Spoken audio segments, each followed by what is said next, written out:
Ladies and gentlemen, welcome to your WWE NXT Takeover Brooklyn 3 live reactions. Apologies for being a little bit home less than 10 minutes ago. I got home less than 10 minutes ago. So this is a little bit of a last minute kind of freak out, like, oh my God, I got everything, get everything ready instantly kind of situation. But we are here, we are live. And the only thing that we've missed so far is part of the Code Orange concert that's happening right now. John, hype us up, brother. Oh, brother, I don't need to hype us up because it's TakeOver Brooklyn 3. I got more excited for this card as the day progressed. Glad. I was a little worried about that close call, but you're here now. We're live. That's all that matters. Code Orange is rocking the building. We're getting some imagery of NXT performers that are going to be on this TakeOver card tonight. I mean, we got Hideo. Andrade! There is Andrade, yes. Zelina Vega promising. You know, it was one thing to question the Andrade of the past, but do not question Andrade as he is right now. Very confident her client's going to attain victory. And we got a lot of performers hoping to attain victory tonight. And we'll see who hits the jackpot, so to speak, here at TakeOver Brooklyn 3. Absolutely. We know Drew McIntyre, since you mentioned the lottery, since you mentioned the jackpot, Drew McIntyre is playing the Bobby Roode lottery tonight. Absolutely. We'll see if he's got the winning numbers. And it's brought to you by Rocket League, folks. Which John and I have been playing extensively lately. Absolutely. Absolutely. Rocket League. John's amazing, and he bought it for me for my birthday. Birthday month for the win. Yeah, we got, look at that iconic sign. They should be on this. You know what? Before we even get into this, I just want to nip it in the bud right now. My birthday has not happened, guys, yet. Don't wish me a happy birthday yet. My birthday is next Thursday. There you go. And who's Titantron? Actually, that's not even true. That's not even true. It's next Friday. My birthday is next Friday. And there's Gargano, as expected. Yeah, I couldn't figure out whose Titantron this was at first, but it makes sense. We're opening with Gargano Almas. One of the matches I was looking forward to most, so I'm glad I won't have to wait any longer than I need to here, because we're opening this baby up with this match. Look at all those Gargano signs in the crowd. Wow, it's like the Gargano section up in here. Absolutely, Gargano. Everybody's been saying, I know you and I among them, that Gargano has massive potential as a man that could connect to the crowd, to be that everyman kind of competitor. But he's going to need to go beyond being every man and just be the best man he can be if he hopes to beat Andrade Cien Almas tonight, who I will be rooting for. Even if he is the best man he can be, will that be enough to overcome the new Andrade? I don't know, man. The new Andrade, he's got his swagger about him. You know, he's feeling himself. And I'm quite confident Andrade is going to pull out the victory here tonight. At least my fandom side says so. Anybody that listens to preview predictions knows that I think this story is more about Gargano, but maybe NXT will surprise me, as here he comes. Yeah, you did predict Gargano officially. Yes. But I am El Idolo, as you were saying. Sorry, I cut you off there. That's all right, brother. And this is the guy, though, that I'm a much bigger fan of, and there is Zelina saying, no more tranquilo, no more tranquilo. You know, you got to be focused, Andrade. You got to focus on the prize. And that looks like a man that's focused to me, so I ain't worried about Almas. You know, WWE did away with Pyro, and yet we still have Pyro in the Titantron there. Well, we got to find some way to compensate. And now Zelina leading the way. And now she says, come on, Andrade. It is so cool to see her in NXT. Absolutely. I kind of wish she would have been in the NYC, honestly. Yeah, for sure. But she seems quite comfortable, quite confident in this role, managing another career. I mean, that's a huge responsibility to have on your shoulders. Because, you know, we always talk about the client part of the client-manager relationship. Oh, are they going to dominate? Oh, this or oh, that. But we never really talk about the responsibility of the manager. You know, I think when you make that kind of a contract, certain promises are implicitly made. If I team up with you and you give me direction, I'm expecting the things that I couldn't get without your supervision. I'm expecting the main events. I'm expecting the title shots. Can Zelina deliver? And, I mean, she got him on a takeover, and I feel like it feels like forever since he's been on one. And is this the first takeover that we've had since Morrow joined NXT? I think it is. I believe it is, and it's great to see him at the booth. Hope he gets to call it on Andrade. You know, I gotta say, 2/3 of this commentary team is excellent. Yeah. Percy Watson, man, just really doesn't click. I mean, when you say that somebody is using a style that they invented, yeah, I mean, talking about Kenta Kobayashi doing that Kobayashi style, what a jackass. And Andrade looking to be in great shape. I mean, so is Gargano. Jesus Christ, look how cut he looks. Both these guys at their peak right now. And I think you're going to see some of pro wrestling's best on display here in this opener. Come on, Andrade. This could be huge for Andrade. I mean, it's new management. It's a new attitude. And I think he's only ever gotten, as we talked about in previous predictions, one takeover win. And that was his debut against Ty Dillinger. I would like to think Andrade's grown so much since that debut, but he needs the wins to show it. As you see, he tells Johnny, not yet. And as much of a fan of Dillinger as I am, even I could admit that Ty has always been a bit of a loser. And now look at that wrist lock there by Andrade. Just execute it to perfection. Oh, look at Gargano. Look at Gargano. Yes, the chain wrestling. Yeah, nice. Oh, Gargano tried to kip up out of the headlock there, but it didn't work. He's doing the tranquilo pose. Yes. And I think Zelina let him get away with that. I mean, he is in the dominant position. Oh, nice jackknife there. I think you may be a second or two ahead of me there, partner, but we are at takeover. Okay. I can pause and play. We're fine. And body shot there. Another body shot there. Gargano going to push Andrade off. And shoulder block. I think we're back. And now going to vault over Gargano there. Just step over. There's a vertical leap there by Gargano. And nice. Yeah, beautifully done there. Arm drag. Wheelbarrow. Caught. Waist lock. Arm. No. Is it going to be a pit? No, it could be the Gargano's get. No. Crucifix. Beautiful sequence by Johnny Wrestling. I'll tell you, everything Johnny does is so fluid and so crisp. And now look at his control of that front face lock. Just amazing. John, we've always been, actually, I'm not even going to say we, because I don't know if you would sign on to this. I have always been a big fan of Christian because of how smooth and fluid he is in the ring and how great his transitions and stuff are. I feel like Johnny has kind of replaced him as that, like, transitions guy. Oh, I couldn't think of a better parallel partner. That's an excellent point. And, you know, you figure this match matters a lot to Gargano, too. I mean, look, his best friend left him. His wife left him for a better man. I mean, Gargano. Wow. James isn't even in chat, and you're still just sucking up to him. Look, why would he need to be in chat when him and Candice are having their weekly spooning session? I wouldn't be in chat either if I could spoon with Candice LeRae. There's the reverse Irish whip. Caught the legs. Traps Johnny. I was going to... and then the final cut edition there. Oh, man, got to tell you, you can take the LIJ out of the man, but you can't take you can take the man out of LIJ, you can't take the LIJ out of the man, because I'll tell you, that was Naito inspired. And we know it all began. But John, you can't take the man out of LIJ because the man invented LIJ. That is true. And it's not even LIJ, it's just Los Ingobernables. Exactly. The founding member, the founder of it. Nice back elbow, and then the drop kick. And then that lateral press, too, and kick out there by Gargano.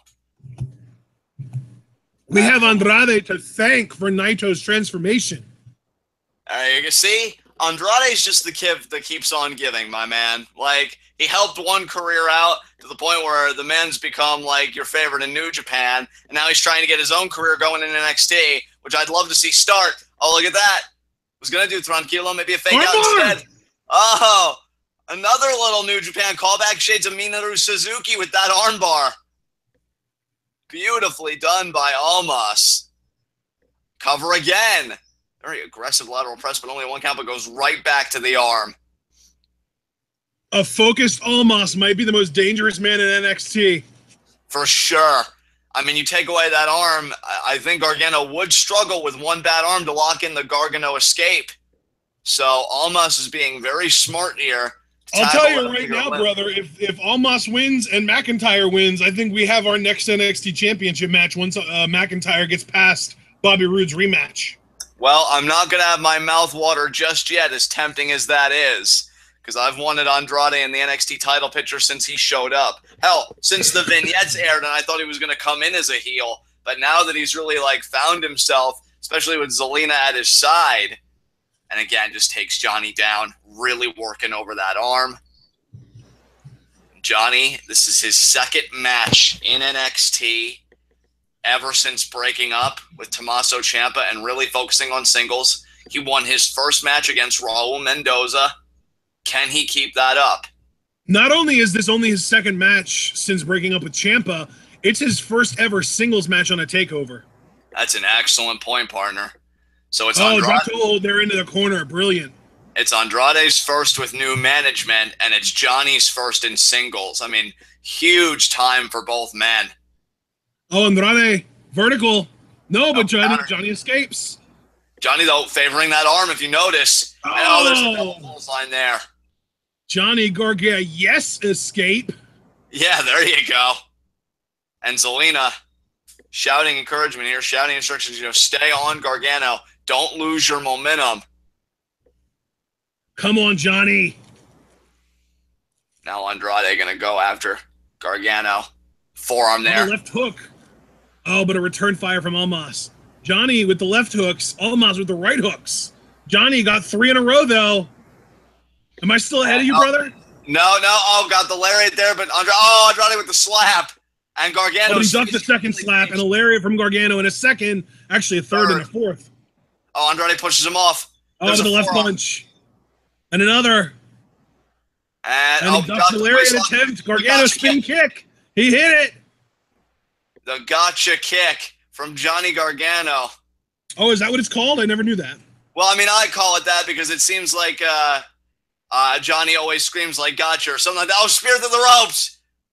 1, 2, and Almas kicks out. That's right, Andrade. Stay in it. Come on, man. Come on, man. Win a fucking takeover. Become the #1 contender down the road.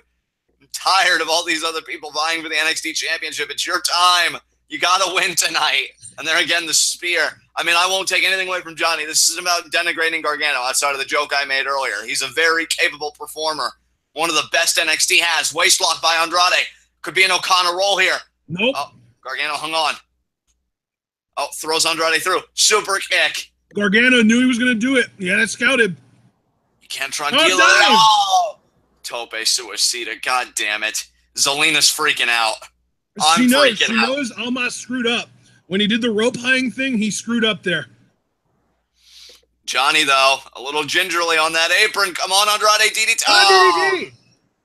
Didn't think he would connect with it, to be honest. Hooks the leg. 2. Andrade's still alive. Come on, Andrade. Come on, Andrade. Mount an offensive here. Here's this replay again. Johnny off the ropes. There's the tope suicide. I mean, you couldn't ask for better form. This is why beating Johnny is such a huge deal. I mean, look at the capability of this athlete here. This slingshot DDT was gorgeous. I mean, this is a guy that has all the tools to be NXT champion. So if Andrade beats him, that means by extension he has all the tools to be an NXT champion. And now Johnny could be thinking, that lawn dart. Oh, Andrade missed the kick. Could be back suplex. No, Andrade lands on his feet. And Gargano on the apron. Andrade, spear again. Oh, but he caught him. DDT. Oh, nice. Inverted final cut there, it looked like. Now it's Andrade thinking. Spinning inverted DDT. Tornado DDT. 1, 2. And Gargano kicks out. Come on. It was more or less a modified Destino, for God's sakes. And Zelina's freaking out. You know that was an intentional shout-out. Absolutely. I guess just thanking Naito for holding down the fort, for making his own legacy and continuing the LI legacy more generally. And we see again, I mean, come on. Andrade's so good. What is it going to take to beat Gargano? You need to beat the crap out of him like Ciampa did? Because I'm not beneath calling for you to do that. Gargano was still moving after the Ciampa beatdown, remember? Yeah, he's a resilient son of a bitch. I will give him credit. He's a resilient son of a bitch. What an overhand shot. Oh, my God. And now Almas going to pick up Gargano by the head. Zelina is feeling it. Andrade is feeling it. Oh, Gargano resisting. Gargano resisting. Gargano is resisting. Come on, Johnny. Come on, Andrade. Fucking smash his head in the top turnbuckle. Do something, man. Do something. You got to get this win. Headbutt. Oh, headbutt. Oh, Jesus. I feel like this is such a huge deal for Andrade, but it's going to shit. Oh, overhand chop. Come on, Johnny. What are you doing? Sunset flip? No. No. Hang on, Andrade. Hang on. Hang on. Oh, Yoshi Tonic. Yoshi Tonic. No. Sunset. Oh, my. He's to the left. Flip. To the back elbow. He's in perfect position for the knees. Come on, Andrade. Do it. Don't waste time. And, oh, shit. Oh, kept up in Zagiri. What a brilliant counter by Gargano. But Andrade, oh! The hip toss into the turnbuckles, and now he's in position again. That might do it. Look at Gargano. He's out of it. He's out of it. Do it. Oh, nope, not out of it enough. Come on. On the ropes. Run up. It's going to be the Gargano escape. Oh, yeah, it is. Yeah, it is. Yeah, it is. Fuck. Yes. Come on, Johnny. Counter it. Counter it, Andrade. Counter it. Tap, Andrade. Tap. Zelina, do something. Come on, Johnny. Yes. In the middle of the ring. That's going to be it. That's going to be it. Yes. Tap. No. Try to counter. He countered it. He countered it again. He countered it again. Counter. Run. No. Buckle bomb. Yes. Capitalize. Knees. Do it. Do the hammerlock DDT. Do not know. Kick out. Two. Yeah. Why didn't you go for the hammerlock DDT? He did against No Way Jose. I thought that was going to be the new thing. I guess Zelina was so shocked that Johnny kicked out of that roll-up attempt that she didn't have time to shout instruction. God damn it. Come on. Why would you tease me Johnny? like that? You need to make the comeback here, bud. Get that crucifix roll-up that you got Ciampa with.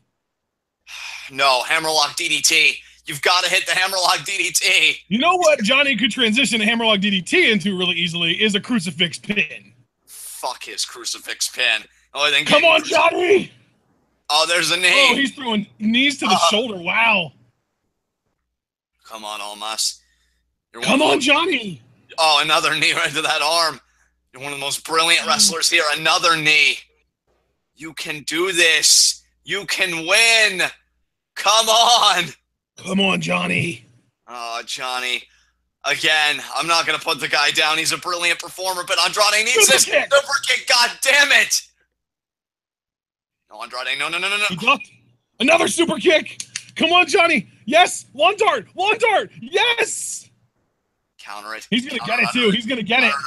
Counter it, Andrade. He got it. Yes. Oh, my God. Oh, my God. Oh, he's going to go for the super kick on the kneeling opponent, maybe? Like maybe his half of the PCS? Yeah, I was going to say his half of the PCS. Yes. No. Counter it. Oh! What the hell? Zelina. She just. Oh! Drop kick! Yes! Oh, now he's going to do the hammerlock DDT. Yes! And he got it. It's over. 1, 2, 3. Count. Andrade wins. Yes. All it took was a little extra help from Zelina. I think that was a DIY t-shirt, too. I think she psychologically threw him off. Holy crap. Yes. Oh, my God. Well, I got my prediction right. Yeah, I've never been more happy to be wrong. Oh, man, look at this action again. There, Gargano with his speed moving out of the way of the knees. And then look at this transition into the Gargano escape. I mean, just a breathtaking. You'd think it would have been a La Mystica, but he modified it for his submission hold. Great counter. And that was a fun match, though, for sure. I think we knew that was going to be like the second or third best match on this card. What an exhilarating opener that was. I'm so fucking happy Andrade won that. Yes. And now, though, John, you know what's next, right? What's coming up next? Black Almas or Black Hideo? No fucking way. That's following this. My heart can't take it. The only other matches are title matches, and those go last. You know how NXT works. Yeah, you're so right. Oh my God. And here we see again. Yeah, I really think that was a DIY T-shirt. And Zelina just looking right here, and then bam, the drop kick. And then that hammerlock DDT. Oh my God. So happy Andrade won. Tech Guru 8 straight up said that was Andrade's best NXT match by a mile. Hey, I'm just I don't know by a mile, but it was definitely his best so far. I still say his best NXT match for me personally was Alistair Black's debut. That was such a great back and forth match between those two. Yeah, so, that was a great match. Oh, Johnny's it was 100% a DIY shirt. Otherwise, Johnny wouldn't be looking so scarred for life right now. Which, how brilliant does that make Zelina? Oh my God. By the way, now that we could get a really good shot of Zelina's face, I want everyone to reconfirm my belief this whole time. And literally since the first time I saw Thea Trinidad, formerly known as Rosita in TNA, she literally looks like a Hispanic Trish Stratus. Yeah. Oh, man. I'm loving the chat reactions to Andrade winning. And guys, we're just getting started here because now it's Hideo Itami versus Aleister Black.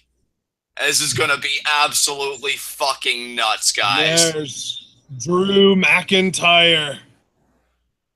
Oh my God! Just that's chilling backstage. And now we're seeing Bryan here with the iconic duo. The iconic duo taunting Daniel Bryan. I love the iconic duo. They are my favorite act in NXT, I think. And there is McIntyre. Yes. Drew McIntyre. McIntyre getting in the appropriate headspace before his huge title match tonight. Oh my God. Actually, no. Guys, I'm never going to get used to McIntyre again. It's always just going to be Galloway for me. Actually, the NXT tag title match is up next. Oh, good. Good. That makes me so happy. You know what this tells me? It tells me that NXT really knows what they have with Aleister Black versus Hideo. Yeah. I appreciate that. Yeah. Those guys are gonna own. Oh, we're getting... Oh, it's the same freaking Paul Ellering vignette that we've been getting. Yeah, I'm just going to keep looking at chat here since, the video package really doesn't interest me. Really, if I'm being honest, the match as a whole doesn't interest me. But, really, what a great opener that was. Hot damn.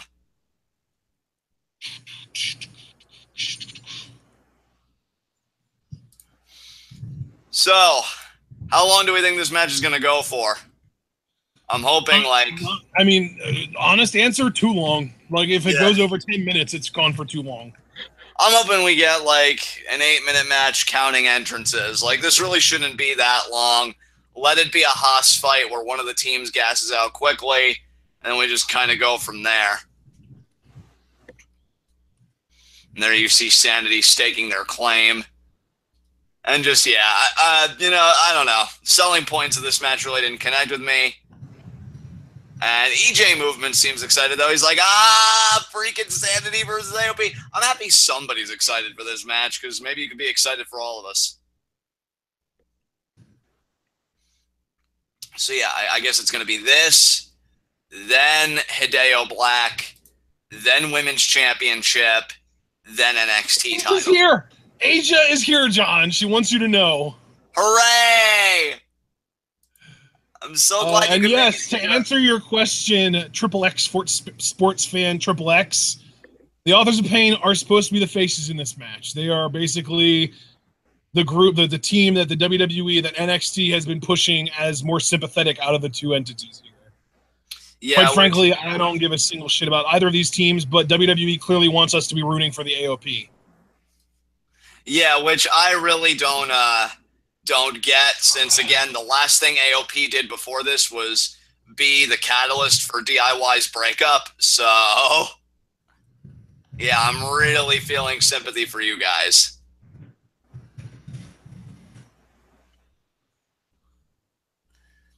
DBK saying, we did it, John. If Andrade won, maybe that means Ruru will beat Orton. One event at a time, my friend. One event at a time. That's a good joke. Hey, if it happens, we'll all be jumping out of our seats tomorrow night. Oh, if it happens, I'll be ecstatic. But then again, it's not happening. So the image of Orton just passing out to that accolade just makes my heart burst with joy. Corey Graves, what's he doing here? Wait a minute. Are you seriously going to do commentary, but for this match? You fucking serious, bruh? Or are you just out here to kind of give that? No, he's going all the way to the announce table. Please they wasted you on Percy. this. Please replace Percy. He would be. Oh my god. Well, no, it's going to be a 4-man booth. I hate 3-man booths, and I hate 4-man booths even more. Yeah. Corey, they really wasted your talents on this match. I mean, are you going to stay for the rest of the show? Because I'd love to hear your voice for Black Itami. You know, but that's just me. Oh, and out comes Sanity. Yep. Well, at least they got the challengers coming out first. That's one thing this match did, right? Well, I'll tell you what else this match did right. It went second. Yeah. You know? For sure. Yeah, I'm just seeing the stage going black. I don't know if you're ahead of me or not. Now I'm seeing Sanity's letters, like with the flashlight kind of going over the wall. Yeah, I'm pretty sure we're pretty much in line with each other. Okay, good. And there they are. Looks like Eagle Eye is in the middle with Nikki. So I'm curious. It was established, right, that it's going to be Killian Dane and Alexander Wolf representing Sanity for this tag title match. You know, I think that it's assumed, but I don't know if they ever explicitly stated that, so they might pull the old switcheroo. I don't know. I mean, Eric Young is back, and I wouldn't be surprised if, maybe he took the place of one of these guys, presumably Wolf. Well, yeah, I was really high. I think if Eric Young replaced Wolf in this match, I would almost have to pick this team to win, unfortunately. Yeah, really. I mean, from a storytelling perspective, I guess it would make sense if they really insist on AOP being face going forward, because you don't want TM61 to come back and feud with a babyface AOP. That would make no sense. But I mean, if Sanity is going to be the heel in this match and they stay heel after this, and AOP turns face after this, and then TM61 comes back, you would naturally want the titles to be on the heel team. So I just wish they would have made it easier on everybody and had Sanity be the faces here. I mean, it still would have been a difficult project, don't get me wrong, but I feel like, again, the crowd more naturally gravitates to a team like Sanity than AOP. Plus, when TM61 comes back, AOP will have to go back to being the heels. Otherwise, that makes the injury angle super awkward. And regardless, I guess Eric Young is just going to be watching from ringside, which who knows what kind of a factor he'll play in all this. And out come the AOP. Oh, there's a pain. And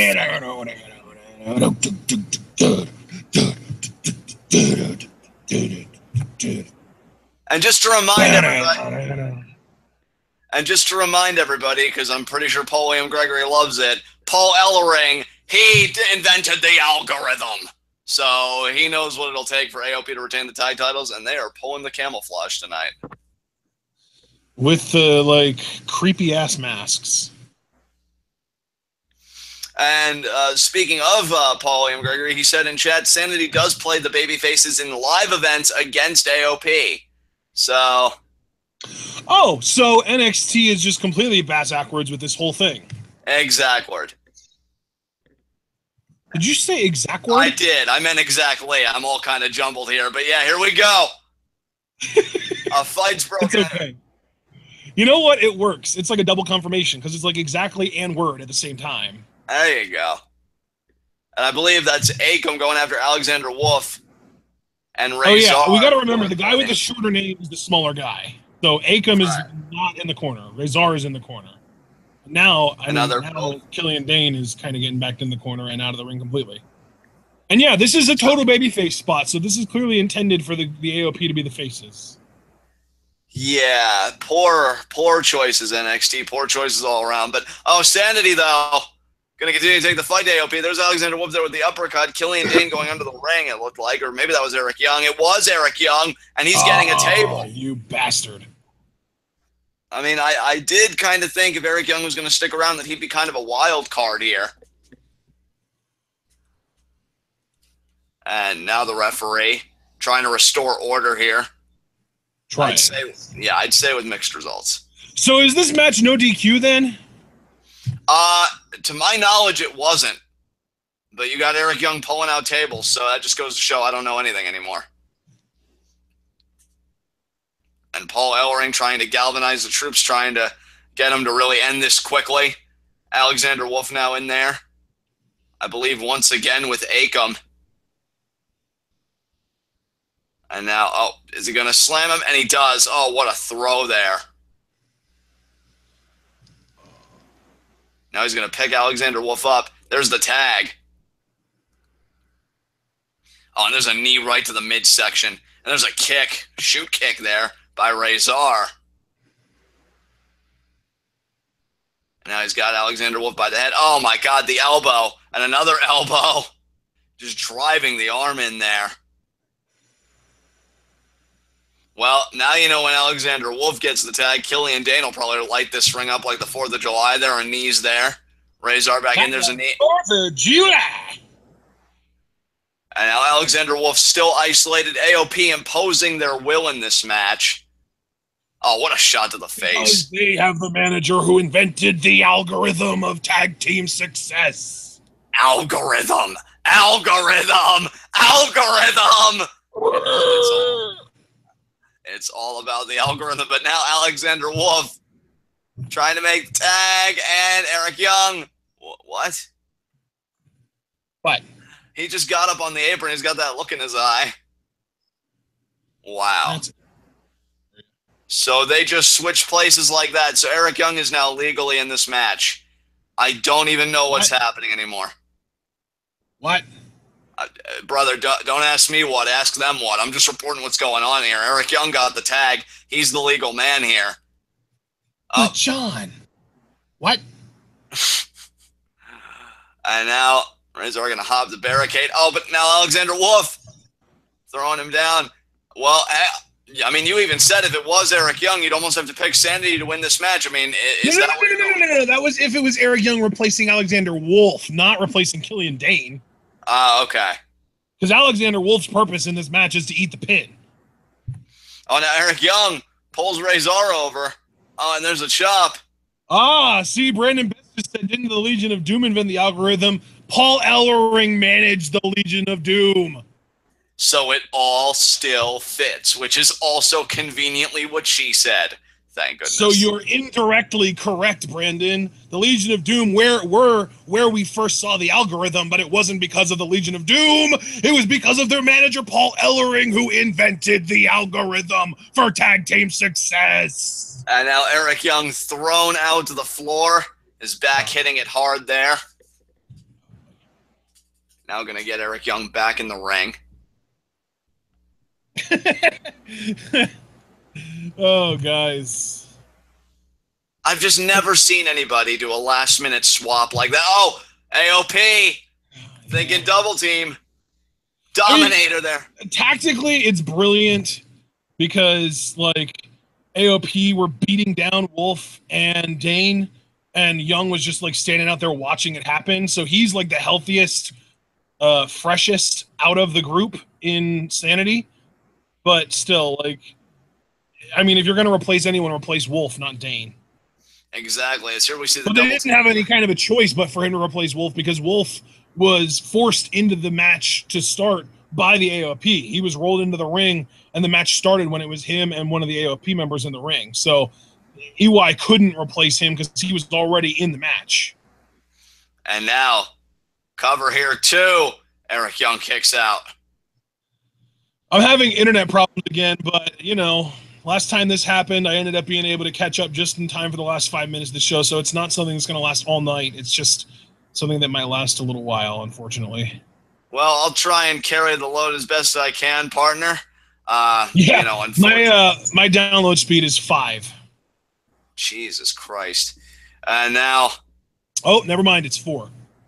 Eric. Oh, I thought you were going to say, never mind, I'm back, but that's even worse. And, never mind. nice It's 3.81 is my current download speed. I feel like this is almost a submission hold being applied here by Razor. Grounding Eric Young here. I ain't seen shit. That's disappointing. Meantime, let's get some chat reactions here. Hey, chat, how you doing? Jordan Amos saying, Eric just messed with the algorithm. And, yeah. And then he programmed the DOA, and it was easier because they were twins, and so he only had to program one mind with the algorithm. Fucking genius. As you see there, Eric Young really being kept grounded and away from Alexander Wolf. Yeah, Paul, I think that's a Jersey thing, like a dialect thing from Jersey. Yeah, I mean, probably. He's pointing out that you don't say wolf, you say woof. Yeah, which I wasn't even aware of. Always makes me uncomfortable when people like point out to me I sound a certain way because I'm never aware. And now Eric Young trying to get back to vertical here.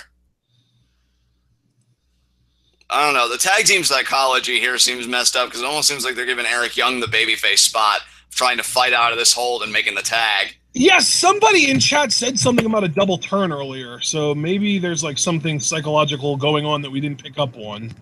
Jesus, well, there wouldn't be... You know what? Never mind. This match really isn't worth the effort. And there's the shoulder thrust there. Eric Young going to slide through. I'm seeing a double-handed choke lift from, I think, Razor on Eric Young. That's what I'm seeing too, brother. And he slammed him down. Yeah, I just got the slam, so I think you're a little bit ahead of me now after all your issues got resolved. Only by like a second or two. And now Alexander Wolf getting baited in. Yeah, this is... Get out of the ring, Alexander. You're the jobber of this match. Eric Young moving out of the way of the elbow drop. Yeah, this reeks of a double turn because that's totally a babyface thing to do. I get angry on my friend's behalf, and I make things worse, but he's still got to make the tag. Going for the splash. Razor misses. And you're ahead of me again because internet. Oh, God damn it, dude. Your internet needs to stop being such a fucking mark. I know. Is it because of the weather you're having? Because I know you said like you were probably. Like we are currently experiencing a pretty bad thunderstorm, but I just hope that my internet doesn't get any worse to the point that it ends up like knocking me out of this call or something, because that's worst case scenario. Oh, absolutely. I mean, this is why, and people wonder why I root for global warming, because Mother Nature is such a bitch. Like, doesn't she know we're recording right now? Well, yeah, but I'm pretty sure that global warming would lead to more thunderstorms like this in my area, so maybe don't read for that. There's just no pleasing her, is there? Nice exploder there by Alexander Wolf. Could it be a German? Oh, thought about it. Oh. But Razor stopped it. Oh, there's a boot. Yeah, I mean, and now Alexander Wolf pretty much just had a straight-up hot tag. Yeah, he did. Yeah, they are totally the baby faces now. I mean, I guess I got what I wanted. I just didn't. Yeah. Now he's on the top rope. Oh. Yeah, you're still ahead of me. Hopefully I can catch up. Now I see him on the top rope. Oh, he dove. Okay. Hooks the leg. 2. Oh, and Akam breaks up the pin. Now Eric Young trying to stop it. Eric Young gets thrown out of the ring. Now AOP, I think they've isolated Alexander Wolf here. There's the tag. Chop, forearm, kick to the midsection. Oh. And up. Neckbreaker powerbomb. 2. Alexander Wolf count. That was so close. You know, actually, that neckbreaker powerbomb combo used to be Beer Money's finisher, except the only difference is AOP tweaked it slightly by making it a sit-out powerbomb, whereas the powerbomb with Beer Money would be like they'd stack them up, like. So, kind of funny. And now Alexander Wolf. I thought drinking while investing was like a DDT move. I guess not. No, drinking while investing was. Oh, and Alexander Wolf there with the Hurricane Rana. And I think that was Akam that went over the rope. Razor's still the legal man. Can Alexander Wolf tag in Eric Young? I will say the one thing I'm curious about is how the crowd's reacting to Sanity here working this babyface role. There's the jumping neck breaker there by Young. Young coming unglued. Oh my God. On the top rope here. Is it going to be his elbow? Oh! You should have wore a cup. Yep. Crotched. Right on the top turnbuckle. Ugh. Yeah, he got crotched hard there, brother. Is there a worse imaginable pain than having your body weight come down on your nuts on something metal? No, I don't think there is. Oh, God. Tower of Doom. But look at Nikki Cross hooking her arms around Young's legs. Brilliant. That was brilliant, actually. What an escape to the Tower of Doom. And now Alexander Wolf. Oh, he gets pushed into the security barricade there by Akam. Razor, though, there's that elbow drop from Young. 1, 2. Nope. And the pin gets broken up. I will say, in terms of an in-ring perspective, this match hasn't been bad.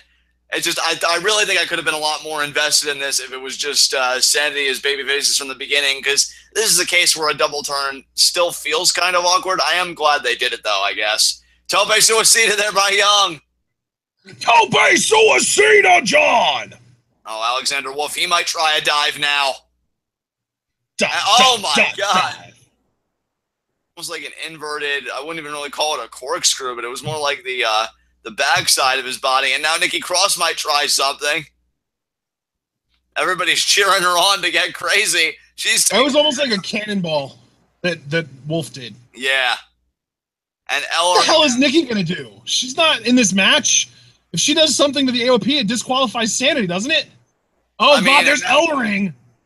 And now Ellering lecturing Nikki Cross that the only thing that hurts worse when he cats is when his tag team is interfered with. And now there's the crossbody, but oh, God.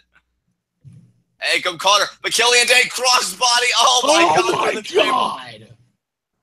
Does he realize that he just sandwiched his own female partner in between two, 260-plus pound guys? Here's the thing, brother. Two 300-plus pound guys, because I just realized that was Razor. I don't even think Nikki Cross cares, dude. I think in some perverse way she was happy to be sacrificed. And now Eric Young has got Razor back in the ring. Oh, is that Razor? I believe that's Razor. Yeah, it is. So it was Akam that got sandwiched on the outside with Nikki and Dane, right? I always say that Akam's the one with the arm tattoo and Razor's the one without. And now Alexander Wolf. Oh, my God, they might do this here. Akam's out. Akam's out. There's the neck breaker. We might have new tag team champions. 2. That's it. Wow, we got a title change here, folks. Sanity are your new NXT Tag Team Champions. Holy and people hell. Are excited about this. Okay, I guess I'm the one who's out of touch, because this makes no sense to me. I mean, the crowd shockingly seems receptive to it. I thought the story was topsy-turvy. I thought the mid-match double turn, it seemed to make no goddamn sense. But I think what's most shocking is, rather than staying the course and telling the story that I thought should have been told, AOP versus TM61, NXT had other ideas. Which begs the question, if Sanity, I don't know if they're faces now or just for this one night, but if they're faces now more generally, who the hell is going to win the Dusty Rhodes Tag Team Classic? And even if it's just for this one night again. Yeah, TM61. I was going to say, even if they are still heels after this, who the hell's going to win the Dusty Rhodes Tag Team Classic? Let's get some chat reactions here. They seem excited about it. Yeah, I mean, Jordan Amos seems happy with this. Stephen Herman straight up calling it a shocker, and I don't disagree. EJ Movement, Sanity, new champs, Justin Rosie, they won! So, yeah. You know what? I gotta say, I may have my criticisms of this match, and they are bountiful. But Brooklyn seemed very receptive to what Sanity did here, and they seem elated that they won the titles, so mission accomplished, I guess. And Killian Dane, that crossbody was sick, sending Akam right through the table. Razor didn't have a chance once he was alone. Sanity had the numbers advantage, and they pulled it off. Bam! There's Wolf with the cover. 3 count. Sanity's first piece of gold are the tag titles. This is Eric Young's first title in NXT. Wow. Eric Young, I think, always was more well-known for his tag team work. I mean, he really came up, rose to prominence as part of Team Canada, and now he's a part of a whole different team, and yet same results. He's his own team that he invented and recruited. Exactly. Oh, wait a minute. What the hell? What? Oh my God, it's Red Dragon. Red Dragon's assaulting Sanity. Well, son of a bitch. Holy shit. He just came out of nowhere, took out one of them. I think it might have been either Nikki Cross or one of the Authors of Pain, Akam on the outside. Oh, hell yeah. I'm down for this. I'm so down for this. And now they are double teaming Alexander Wolf with the kicks. Oh, shoot kick front and back in unison. Now Razor being laid to waste by Red Dragon. Hell yeah. I wonder if they're going to actually call him Red Dragon, though. I doubt it, but that's how we know him. And until I get another name, that's what I'm going with. Razor there just got thrown into the ring post. Oh, God, they're saving Young for last. I think this is going to be the double team finisher. Chasing the dragon. Chasing the dragon. There it is. And Eric Young is convulsing on the canvas. Holy crap. Red Dragon have staked their claim for the NXT Tag Team Championships. Hell yeah. This is awesome. Everybody, I mean, we got 2 freakouts in one match. First, it's, oh, wait a minute, they're not done. They're not done. Oh, the high-low, except instead of a kick, it was almost like a spinning elbow from Bobby Fish to Eric Young. And now they're grabbing the NXT Tag titles that Sanity just won, that AOP has a rematch for. Red Dragon won it. Oh, holding the titles up, too. That was cool. Oh, my God, partner. We've been begging for the NXT Tag Division to get interesting, and I think in Red Dragon we found our solution. No one team is going to revive an entire division by themselves, but this definitely helps. Absolutely. Combine this with the title change, Street Profits, and TM61 coming back, and yeah, we're definitely on our way to a much better tag division. And now Ellering checking on the Authors of Pain. Plus the inevitable team of Oni Lorcan and Danny Burch. Yeah. And I should mention, too, this was AOP's first loss. And they don't even really get to lick their wounds because Red Dragon is here. Holy fuck. Lucky for them, they didn't have to get assaulted post-match. Yeah. Oh, my God. Well, that was cool. Hypothesis, the only thing you missed before the tag match was Andrade versus Gargano, which was a really fun opener, and Andrade won after Zelina threw a DIY t-shirt at Gargano to distract him. That bitch. Well, guys, to me, this tag match was the big storm that this TakeOver had to weather. And the main event, too, because the main event's still questionable, but we'll see how that goes. But for now, I'm guessing we have Hideo Itami versus Alistair Black on tap. I really kind of hope we get the women's championship match next, but I kind of doubt that'll happen. We're not going to get that spoiled by one pay-per-view. Well, we'll see what happens, man. But what a tag title match. I mean, mainly because of the narrative implications. And yeah, we still got people freaking out about Red Dragon in here. And Davin Miller speculating openly, with Red Dragon being here at this spot, I wonder if Adam Cole will interfere in the main event. The only reason that I'm not entirely sure or convinced that that is going to happen is because there's this big rumor of like an ROH faction in NXT, but I don't know how any of that ties into Drew McIntyre at all, because I don't think he was ever even in ROH. So that's not really, like, I don't really make the connection there. Maybe he'll be just another victim of the faction. You know, I mean, who even knows? Oh, so you think it's going to be like an NXT, a Nexus style, like they're just going to beat everyone down? Yeah. I mean, I'm going to be honest with everybody. I'm going to be transparent with everybody. I just kind of pigeonholed Adam Cole to be that, oh, look who's in the crowd spot that they do at every takeover. Well, yeah, that's what I expect too. The only other option, I guess, would be Lio Rush, right? Yeah. And if that's the maybe case, even both. Like, I could see it being both of them, both Adam Cole and Lio Rush. But maybe NXT's tired of that. Maybe they want to shake it up a little bit with Adam Cole. Maybe they want to do something a little different. There's Neville, still looking so peeved that he doesn't have the Cruiserweight title. Oh, God, does he still have dark circles under eyes? No, but his face is just fucking stoic. Like, I don't care. Yeah, it is. I'm seeing it now. That's hilarious. Shinsuke Nakamura and Kalisto. So freaking adorable. Kalisto and Nakamura. Nakamura. Oh, and he's doing the lucha chants with Kalisto. Yeah, it's so wonderful that Nakamura is doing Make-A-Wish. I think that's really sweet. I didn't even know that, but that is awesome. As we got here, Kalisto doesn't know how to do the hand thing. And now Bobby Roode preparing backstage, playing that Bobby Roode lottery. Bobby Roode doesn't play the Bobby Roode lottery. He is the Bobby Roode lottery. Well, I was even getting ready to say he's hoping to send McIntyre away poor tonight. And yeah, it's going to be Itami Black next. Oh, pecker. Hey, man, I'm just happy we're getting the match, period. This is one of those times where I really don't care about card structure. Like, I am so ready for this shit. I'm excited about it too, but I guess I care more about card. And, apparently, okay, Jim Ross is going to call Itami Black. Oh, wow. Okay. I mean, I hope he's done at least a little research on this, unlike his New Japan experience. Well, WWE's always been kind of home to him, so I would hope that he did his due diligence. He probably watches the product closely, if I had to guess. You know, he might say that, but I don't know if I believe it, even if he does say it. There's Jim saluting the Brooklyn crowd. I mean, so far, I'm having a good time, guys. I can't lie.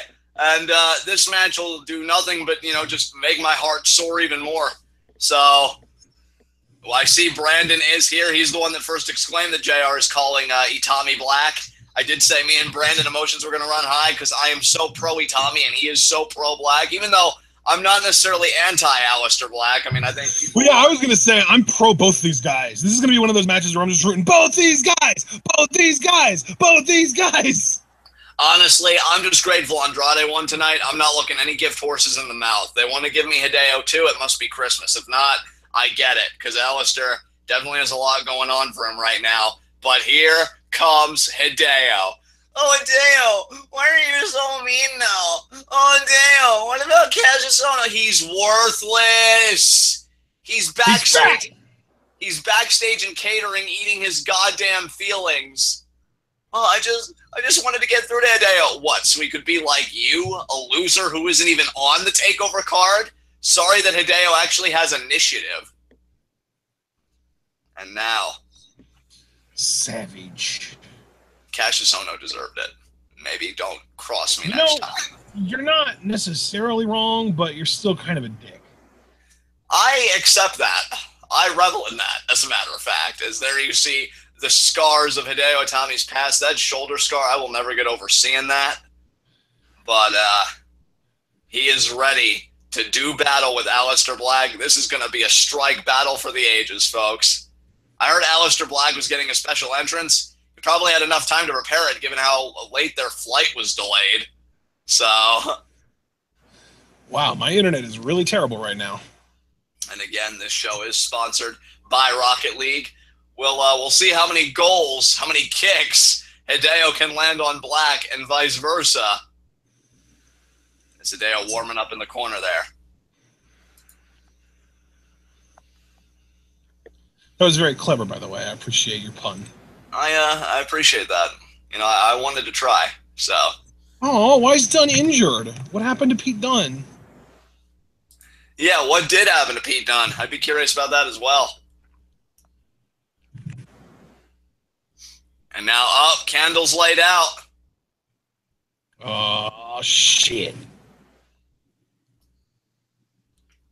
Oh, snap. Alistair Black. Going down for real. Oh, he rises up. What imagery. Pretty much his normal entrance, though. Yeah. But, I think he is getting a live performance, though, because I see people moving around. Yeah. Yeah, he is. Wow, this definitely does have a WrestleMania-like feel to it, because only those select few get a live performance of their entrance. And Alistair Black is part of those select few, John.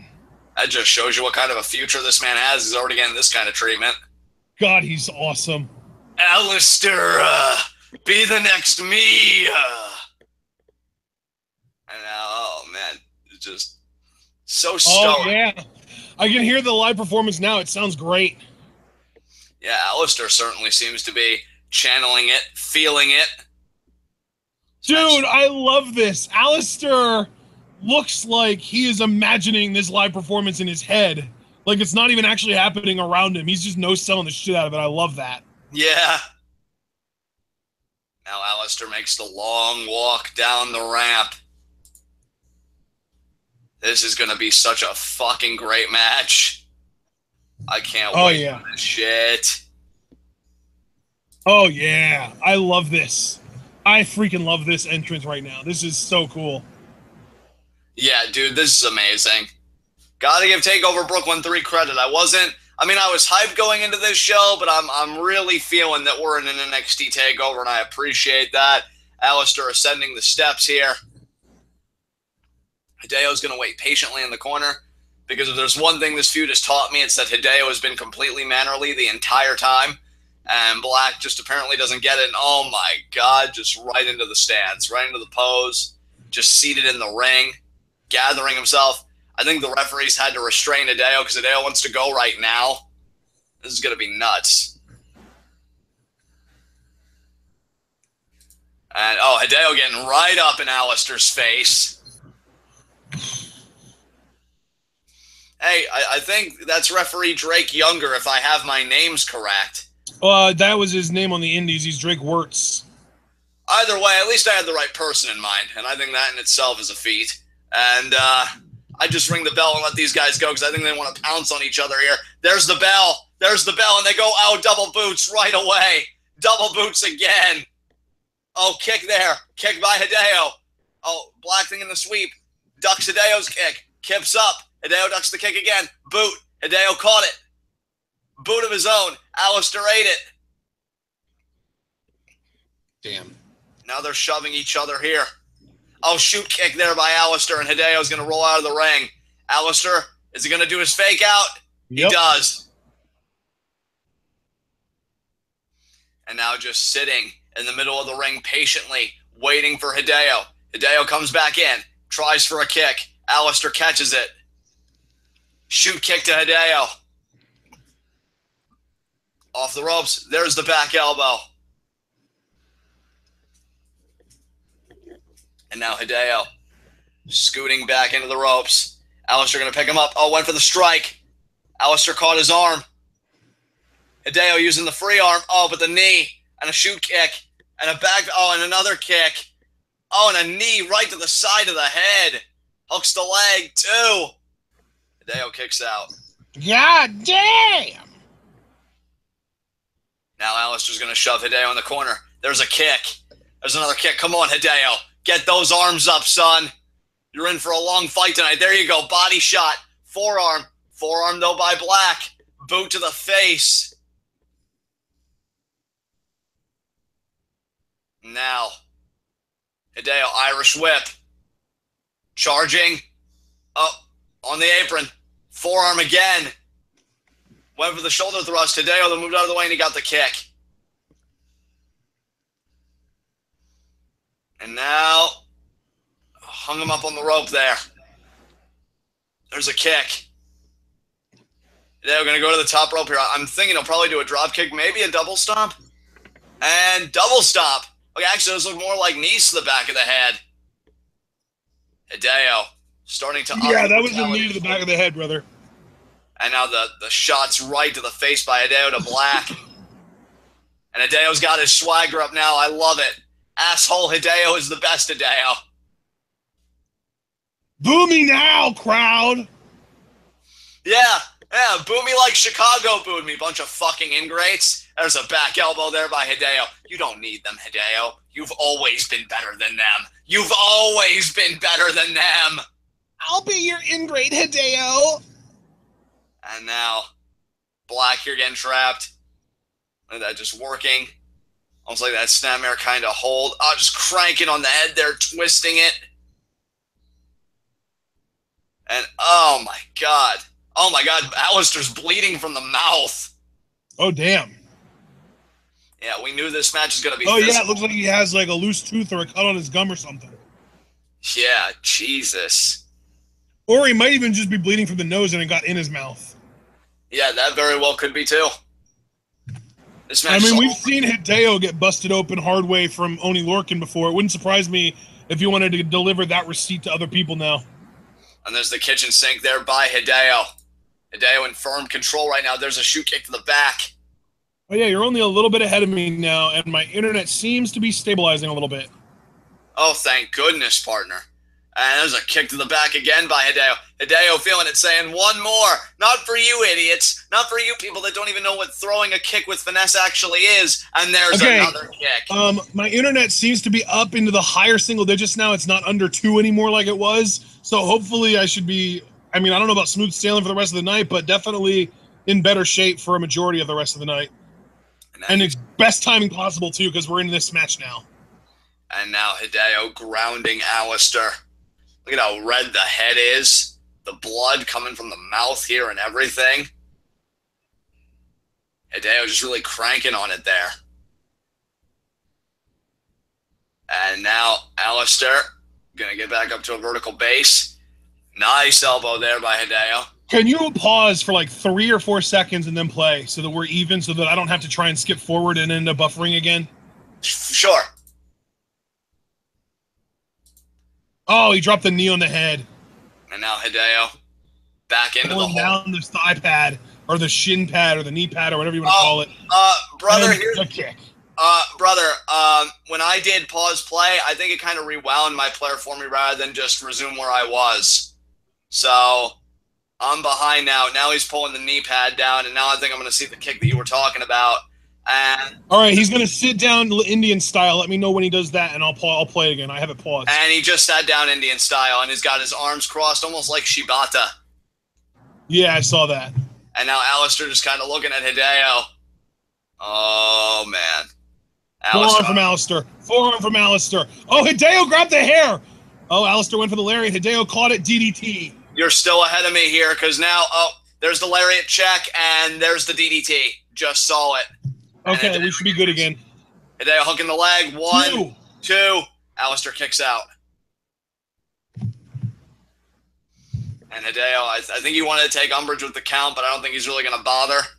I'll tell you, seeing Black bleeding and this vulnerable is just a foreign sight to me. I think it's a foreign sight to a lot of people in chat.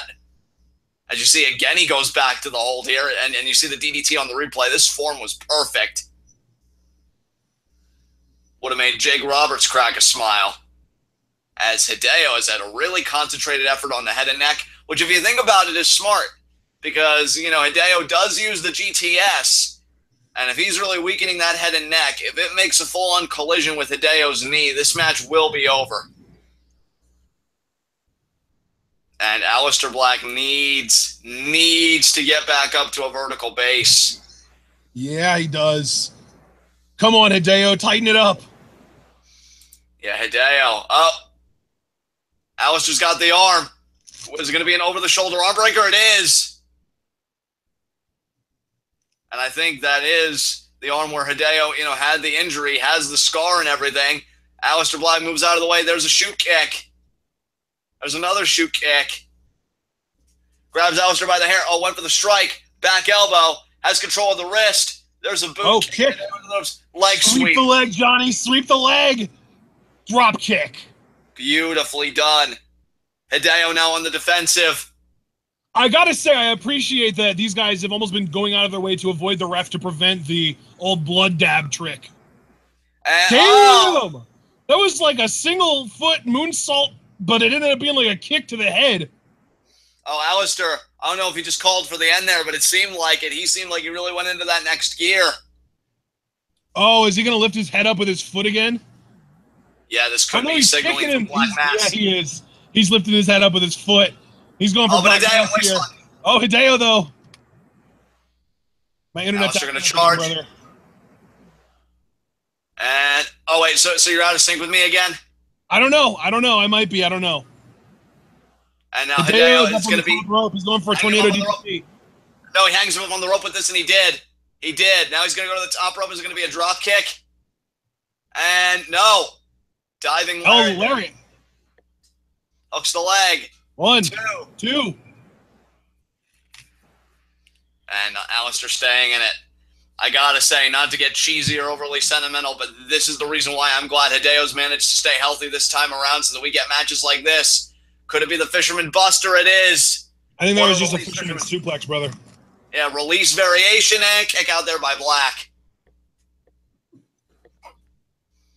And Black staying in this match. Hideo, though, still up in the aggression. Oh, shoot kick, got caught. Nope. Body shot, strikes. Oh, wow, back fist. Alistair's out. Oh, this could be the basement drop kick here from Hideo. Oh, We Alistair. haven't seen this in a while, and we're not going to see it here either. Victory roll, 1, 2. Hideo kicks out. Oh, is that Black Mass? Oh, but the Gamangiri.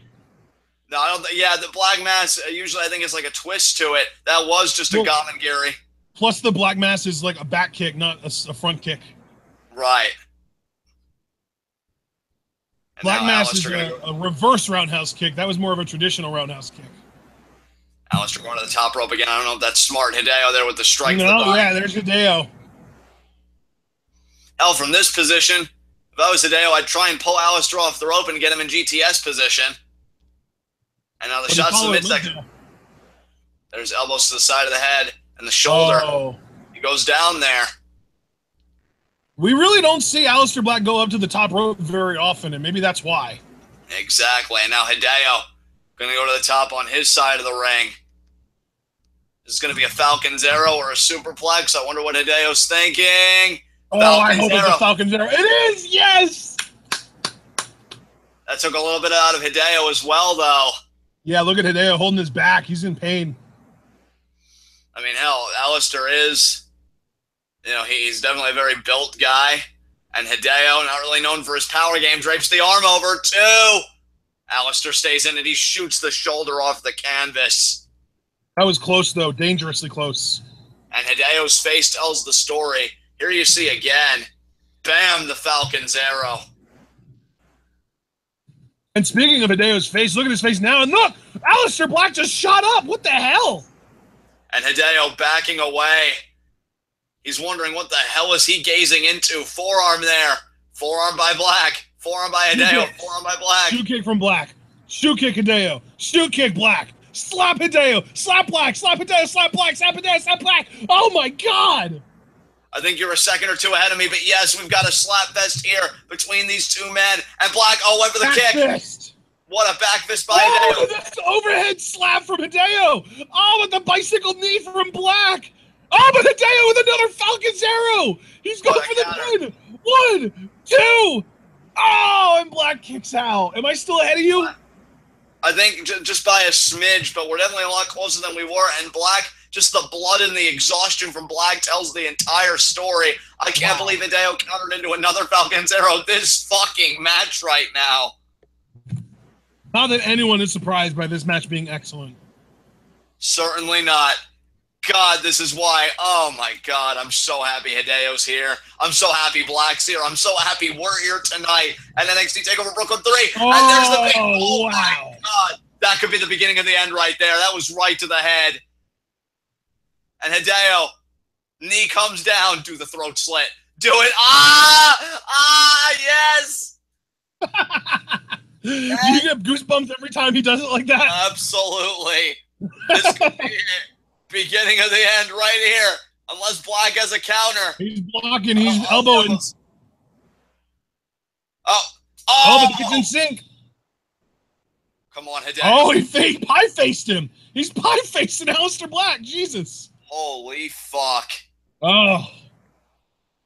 God, I love Hideo Itami. This is what we always knew he could do. I wouldn't keep gesturing like this, though. Hideo, Black Mass can come out of nowhere. And now, Black Mass. Not there. Oh, there it is. Black Mass. 1, 2, 3 count. What a fucking match. Wow. Holy shit. Oh, my God. And I'm just catching up on all the chat reactions from this match. Oh, no, did not get involved, Steve Herman, so that prediction was incorrect, but maybe he'll do something in the post-match trying to console Hideo or something. Oh, my God. DBK, hashtag asked Holy Tommy for champ. Hey, if anybody's number one contender right now, it is Aleister Black. Definitely. Oh, my God. I want to see that match go like a half hour or an hour even. Yeah, for sure. Holy hell. I fucking adored this match. This was great. Good luck to the final two matches topping that. That was really fun. Poor Ember. She's going to have a moment and it's not even going to mean anything. I mean, hopefully Brooklyn will prove us wrong, but goddamn. And here we see the replay here. Itami firing up. Black mass, though. That ends it. I think that's got to be one of the most devastating maneuvers in the entirety of WWE right now, because when you get hit with it, that's just it. Oh, my God. Hey, though, Hideo's still walking away on his own power. What a fucking match that was.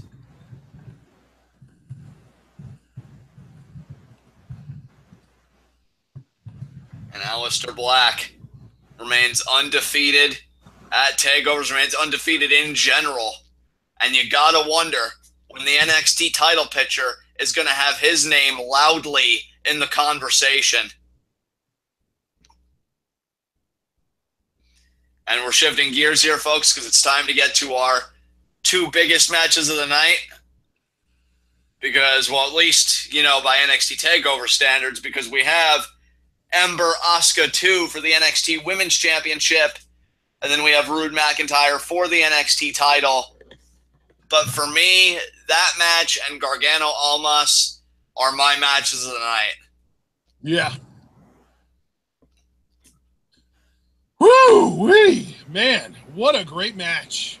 And now we're getting frickin' SummerSlam hype, which I could not possibly care less about. Exactly.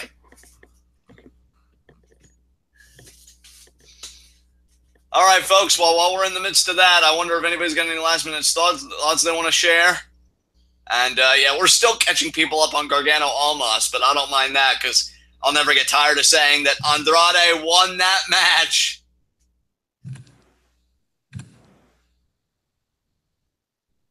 And Tag Guru saying, here's hoping both these guys get a push coming out of this. Oh, the three superior members of the Four Horsewomen. Hooray! Surprised to see Bailey there as well. Yay!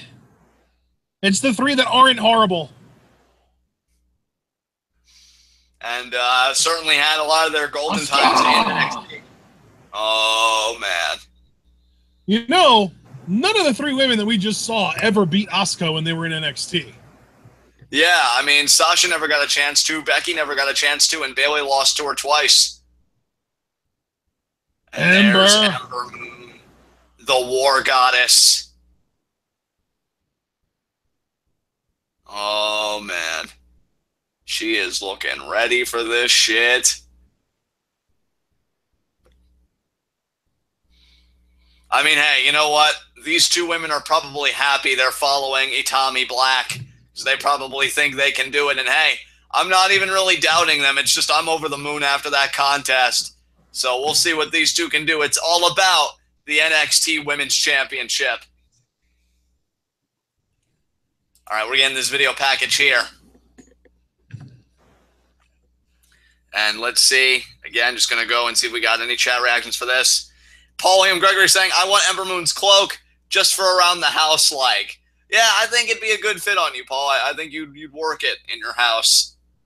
And Ben Jr. saying, the match I have been waiting for is next. Well, that doesn't say hype. I don't know what does. Brandon Best saying, Blackie Tommy match of TakeOver. Good luck to SummerSlam. All right, guys. I'm going to give you all just last few moments here. Lock in your picks of the NXT Women's Championship. You think Asuka's retaining or Ember Moon's winning? Because I think on previous predictions I said that reluctantly I thought Asuka was retaining, although I'm rooting for Ember Moon. Because I just love her and she's wonderful. And here we see Takeover Orlando. The referee getting thrown in the ropes, stopping the Eclipse, and then the kick right to the head by Asuka. And then the pin. Watch them replicate that spot, but Ember Moon kicks out of the kick this time. Ember Moon, I remember they very well might. Yeah, that moment Ember Moon was talking about her destiny. I remember that segment because she said, I was the one that was supposed to defeat the undefeated. And, for Ember Moon, beating Asuka is just everything to her. You could almost say she's obsessed with the idea of it. And there's Asuka just laughing at the thought of competition. Competition, what a funny word when you're Asuka. Yeah, Ember Moon is back, and she's ready to go another round with Asuka. And let's see, we got some picks coming in here.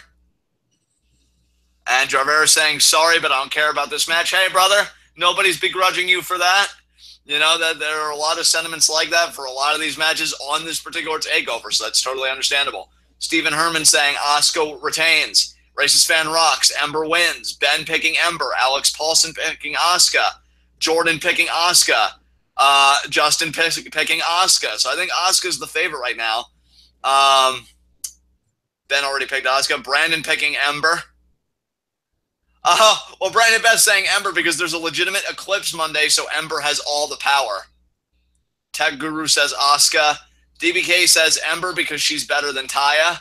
I'll be talking to you later, DBK, about your behavior, but for the time being, Jarvera saying Asuka because I still think Kairi Sane is ending the reign. And Kid Coheed picking Ember, and Pauline Gregory, I think, is picking Asuka. So, and there we see the total Eclipse on Asuka. But Ember didn't touch the championship. She thought that might be bad luck. She wanted to hold it when she's earned it. And that's Ember Moon's music here. We're almost set to go underway. Partner, let me just ask, any update on your internet? Are you still good with me? Like, where are you at? I think I might be okay. Okay. I might be a little bit behind again because I have had a hiccup or two, but my internet seems to be a little bit more stable than it was. All right. Take that for what you will. And Ember Moon firing up here. This is her one-on-one rematch for the NXT Women's Championship. She has waited a long time for this.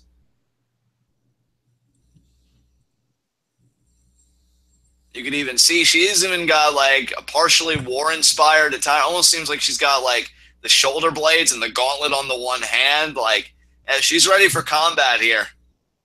And she's got green contacts instead of orange. Ooh. And doing the pose there. She is firing up. Just waiting for Asuka's entrance. How many days has Asuka been champion now? Can somebody give me a day count? I know it's been a shit ton. It's over 500, I know that.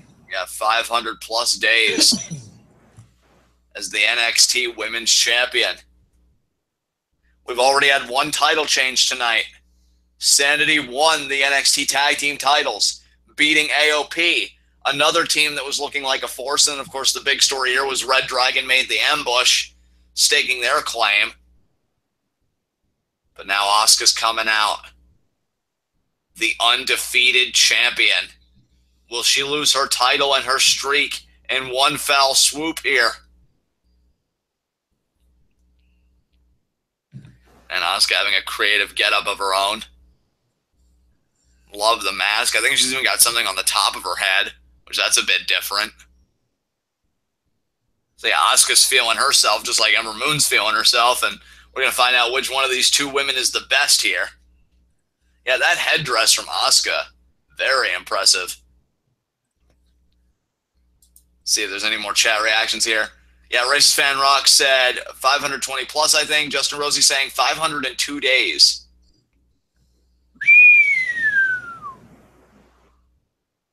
Kid Coheed saying Asuka will lose it tonight or they will strip her of the belt. Well, if you're saying they'll strip her of the belt, that would imply, Kid Coheed, that you think she's getting called up soon. So... And not just called up, but winning one of the main roster titles. Because we've got to remember, Paige didn't have to drop the NXT Women's Championship because she was called up. She had to drop it because she became Divas Champion while holding it. Exactly. So there is precedent for that. You know, Paige was the first one to do it. In fact, Paige set the precedent for a lot in the women's division in NXT. And but I heard she might be coming back soon, too. You know, I hope she does. Hers is a return I'm going to be keeping a close eye on because I think this is going to be the return that really defines Paige after everything that's happened. And Ember Moon is just burning a hole through Asuka. If she had laser vision, she sure as hell would be. Oh, absolutely.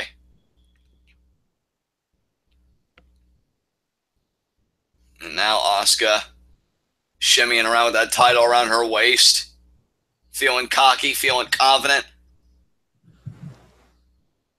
Referee trying. Asuka has one of my favorite entrances in the company right now. Oh, for sure. It's amazing.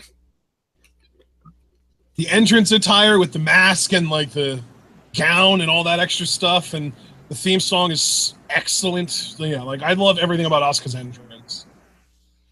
And this stare down. From Dallas. I didn't know that Ember was from Dallas, Texas. And yeah, there's one more Hal here. I'd love to know how the crowd's responding. Ember seems to have kind of a look. I wonder if they're more behind Asuka tonight. Yeah, crowd reactions have been something that's intrigued me, especially, you know, with Itami Black. I'm guessing Black was received like crazy. There's Asuka holding the belt up high. She is so proud of that championship, and who can blame her? It's practically become a part of her. For sure. I mean, when you hold a title that long, you kind of conflate the championship with the rest of the competitors' entrance attire. And that's what it's all about, folks. The NXT Women's Championship. She's held that title so long that she's held that championship for 2 different title designs. Yeah. Oh, and a dropkick by Ember immediately. Ember. Ember saying, come on. Oh, the sweep. Leg sweep. Off the ropes. Single leg drop kick to the head. Hooks the leg. Not even a 1 count. You know what, though? I like this aggression from Ember Moon. Asuka, she screwed her at TakeOver. Asuka is fighting. She is. It took her a second to adapt, but I feel like Asuka's sense of urgency went up pretty quickly. Yeah, it was almost like a front face lock suplex there by Ember Moon. And now Asuka, again, going to the outside. But Ember. Oh, are we going to get dive? Slide? No. Oh, she went for a baseball slide, but Asuka moved. Asuka now trying to create some distance. Oh, there's a kick to the gut there of Ember Moon. Yep. Ember, though, sweeps around. Oh, kick. Nice, Ember.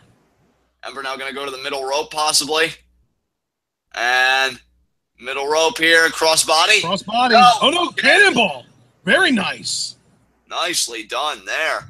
Of course, Ember cannot win the title via counter or disqualification. Ember just looks like angry and intense. That was pretty sick, man. And DBK informing me that it's 50-50, so a split crowd here in Brooklyn. Hey, that's what you should expect from Asuka.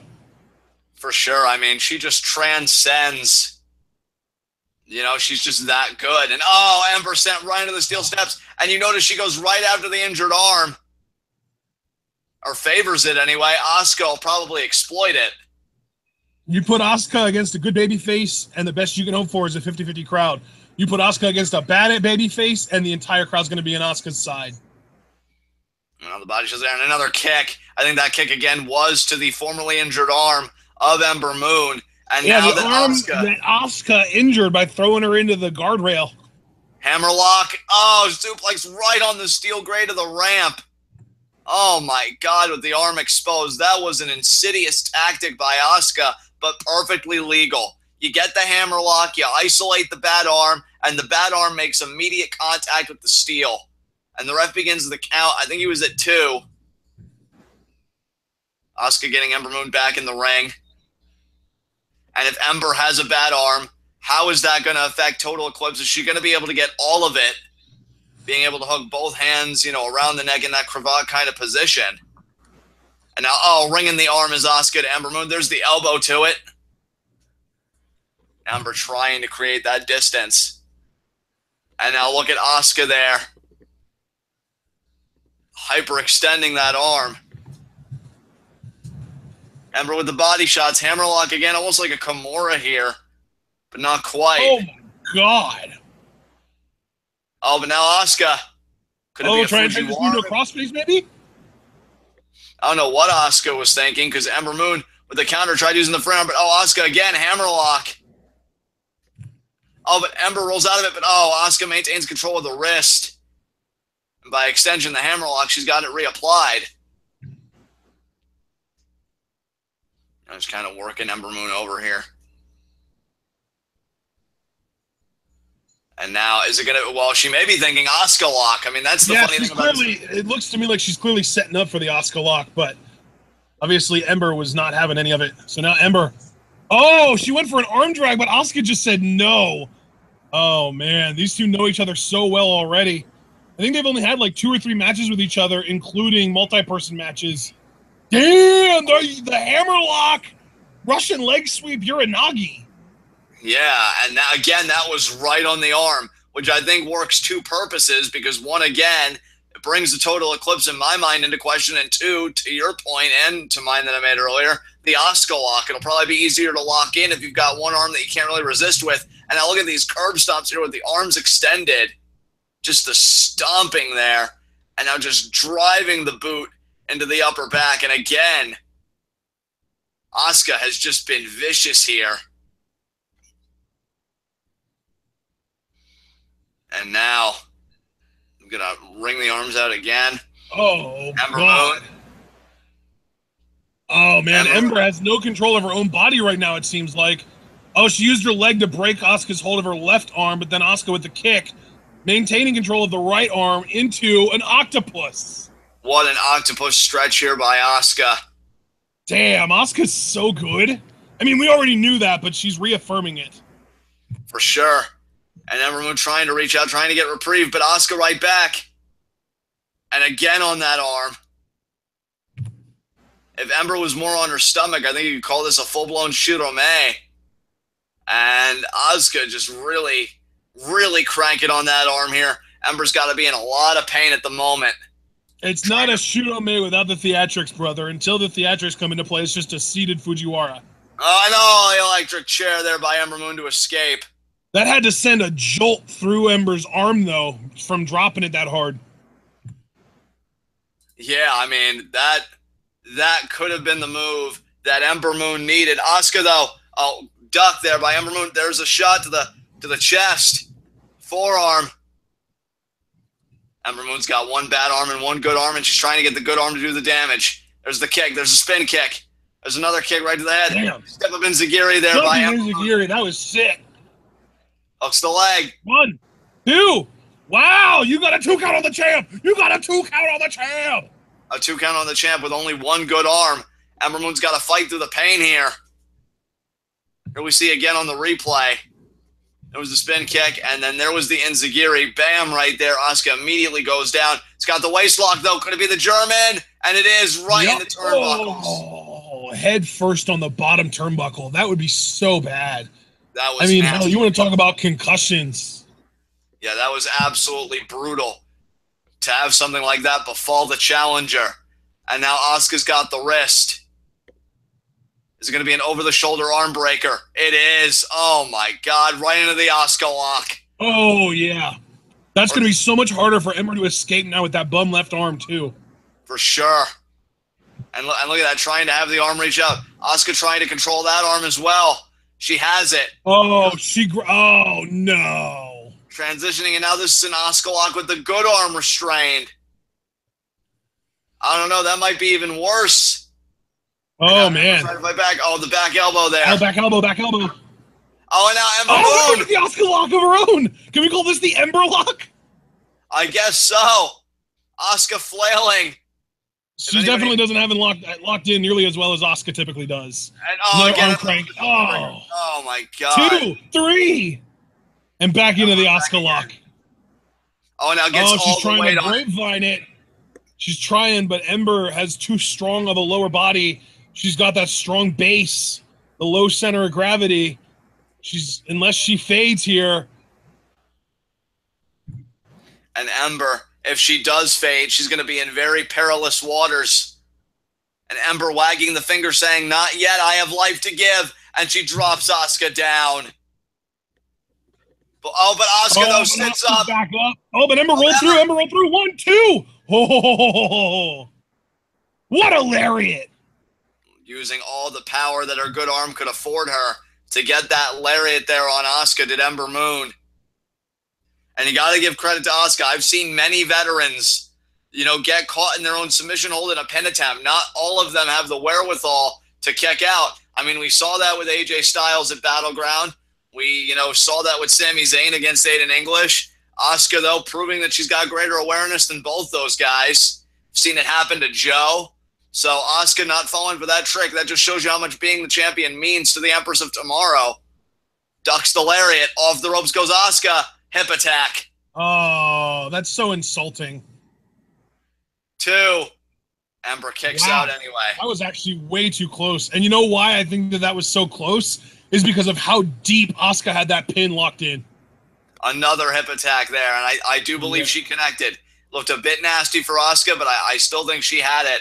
And Ember getting the boot up. She's ascending all the way to the top rope. Oh, she's going for a DDT here, maybe. I don't know what she's thinking about, because... Oh, wait. Word Buster? No, it is a DDT attempt. Oh, nice! She kind of spun around and then stood and used that momentum to shoot Asuka into a suplex. 2, and Asuka kicks out. I guess it makes sense that Ember would improvise because she didn't really have the strength on her own with the bad limb, I think, to get a suplex off that way.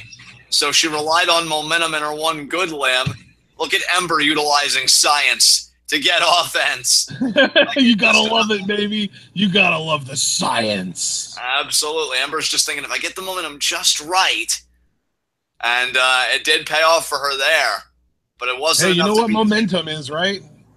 What is momentum, my friend? Oh, and there's a forearm there by Ember Moon. There's a formula for it. You know how, force equals mass times acceleration? Yes. Momentum has a little something similar that's a little more complicated. It's basically momentum is mass divided by velocity. Or not divided by times, mass times velocity. So momentum is like a function of force. It's just not as never mind. I'm not going to get into science talk here. And the kicks right to the face there by Asuka to Ember Moon. Oh, and the kick. Oh, Ember, though, ducking that knee. Oh, I don't know what that was. I don't know what to call it either. It seemed almost like a Uranagi slam from the powerbomb, Thunderbomb position, but I don't know. Ember, now I don't know if this is smart. Oh, is she going to go for an Eclipse, though, John? Is she going to go for an Eclipse? She's got to be thinking it. She knows that's the one move that can beat Asuka above all else, but that arm is so bad. Oh, but Asuka recovered way too quickly there. I'm telling you, man, Asuka is like that Luke Harper type where it just seems like no matter what you do, it's a massive effort to get them off their feet, and when you finally do get them off their feet, it's a massive effort to keep them off their feet. Oh, but now Ember. Oh, she wants the power bomb, but Asuka's smart. She's hanging on to that top rope. And now, Ember just kicked the leg out. She's got her hung up in the tree of woe, and she just stomps her. What a stomp there by Ember Moon, too. And Asuka kicks out. And Asuka does kick out, staying in the match. But, man, this is the closest we've seen Asuka to losing in a while. For sure. I mean, Asuka, I think, had to know deep down that Ember Moon was one of the biggest threats, if not the biggest threat, to her title reign that currently exists in the NXT Women's Division. That's why she pushed the referee into the ropes to take over Orlando to stop the Eclipse. Ember, she hit it! She hit it! That's going to be it! That's going to be it! 1, 2. Oh, what? Asuka kicked out! She kicked out of the Eclipse! Holy crap, and Ember can't believe it. Ember is in shock. Ember is in shock that her best shot couldn't beat Asuka. What does she have left? And you have to wonder, Ashton, if all the work done on that arm really paid dividends in the 9th inning, because you have to wonder if that arm was healthy, if that total Eclipse would have had that little extra oomph that could have made a 2 count, a 3 count. Oh, and Ember, her expression changed. Take a look at that. I mean, to me, she got all the Eclipse. No counter here, no anything. Because, I mean, she even did it on her right shoulder. It's not like she used the compromised shoulder to do it. Right, but I mean, I don't know. She's going for it again. Oh, and now Asuka's still trying to use the ref. And Ember saying, I'm going for it. Cross body. Asuka rolled through. Asuka rolled through. Tights. She's got the tights. She's got the tights. Oh, the ref caught the tight grab. The ref caught the tight grab. Wow, this match. Asuka kicked out of Ember's best shot, but Asuka's running out of tricks herself, and now Asuka's getting frustrated. Super kick. Super kick. What a super kick. 2. Oh, my God. Oh, my God. You talked about how you were surprised Ember was from Texas. If that wasn't a sweet shin music, I don't know what was, but that wasn't enough to beat Asuka. Ember is rioting right now. She does not know what to do with her arms. Brother, I think Ember started to have a psychic fracture the moment Asuka kicked out of the Eclipse.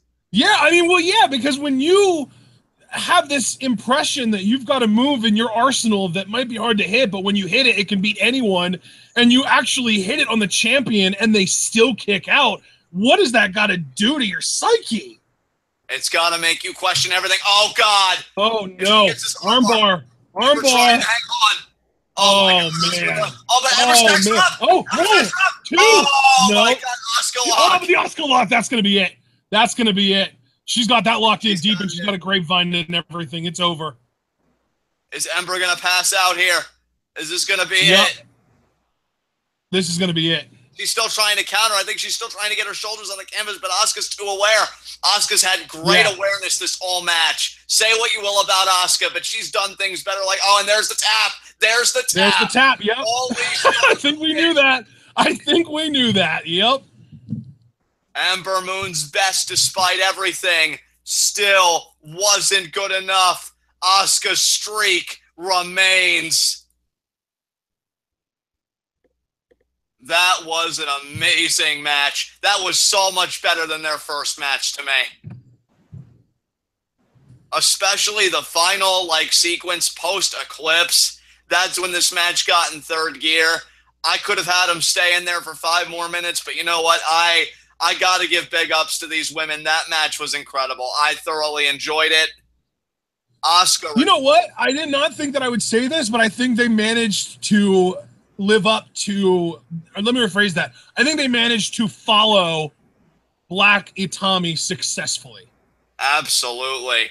Here we see it. They kind of started hot and then brought us down in the middle, and that got the crowd back into it to the point that when that big finishing sequence happened, the crowd was fully invested. For sure. And you see Ember Moon freaking out. She was thinking Eclipse again. She even said, screw it. But it turned into a crossbody. Asuka tried grabbing the tights. Referee did see it. And then you see here, look at this super kick. I believe this one. Yes, super kick. Bam! 2. And another kick out.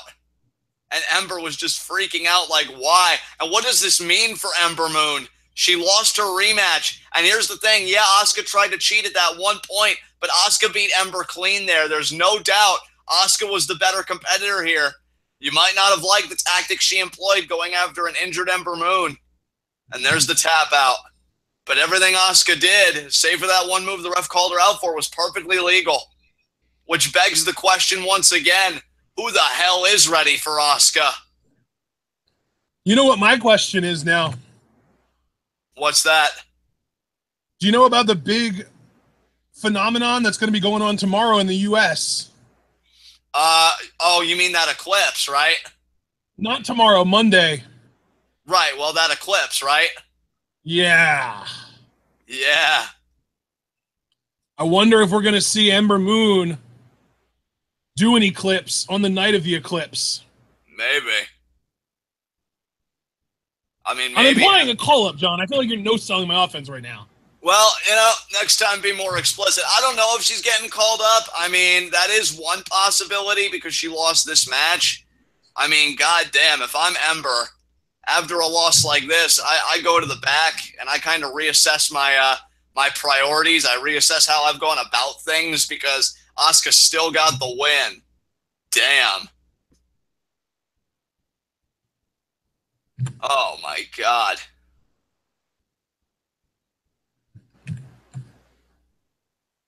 Yeah, guys, this totally surpassed their first match. And that just makes me so excited for Kairi Sane versus Asuka down the road. Hell, a lot of the women in the Mae Young Classic versus Asuka sounds fucking great to me, so. Toni Storm versus Asuka. Yes. And there she is. That was a great match, though. That was a great freaking match. Props to those women. For sure. And there she is, still your NXT Women's Champion. She may be the Empress of Tomorrow, but today and for the foreseeable future, still your NXT Women's Champion in Ember Moon. Getting respect, though, from this crowd applauding Ember's efforts. You know, it's funny. You said that they were trying to create Sasha Bailey from TakeOver Brooklyn, the first one. Maybe they were more trying to recreate Sasha Becky. Yeah. And you see the crowd here saluting Ember. What an effort. Just wasn't her night. Hell, she may be like Becky. She may have an entire NXT tenure having never won the gold. And if you're right, with that Eclipse on Monday being a Raw call-up, this might be the last we've seen of Ember Moon, and what a note to go out on. Thank you, Ember. Absolutely. The best is still yet to come for that young woman. And she'll be ready to go back to war. Honestly, as much as I am convinced that she is being called up now, I still hope she stays in NXT because I want to see her work with a bunch of the Mae Young Classic women as well. For sure. For sure. And yeah, Ember's going to go to the back. What a match. And we got one match left. McIntyre and yeah, Roode for the NXT Championship. Tag Guru 8 saying straight up, well, Ember got more over tonight with me than the rest of her NXT run. Stephen Herman, hashtag thank you, Ember. Paulie and Gregory, Jinder Mahal promo package. Talk about going from the sublime to the ridiculous. Well, that shows that Ember, she succeeded, because judging by these chat comments, I think Ember made a fan out of a lot of these people, and that makes me really happy. Toss me into that basket too, man. For sure. That's awesome. That's awesome, dude. I was so excited for her to come here, and that match was one of the reasons why. I'm so glad that her and Asuka had a match of that quality. And, yeah, I don't know what's next for Ember Moon, but I'm going to be cheering her all the way there. Hey, maybe Alexa wins tomorrow night and Ember shows up as her next challenger. Maybe, man. Maybe.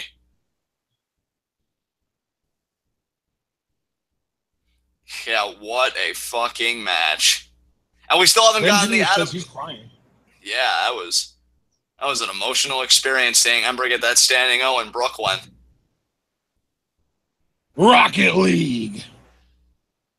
And let me like I was saying, we didn't even get the Adam Cole crowd spot yet.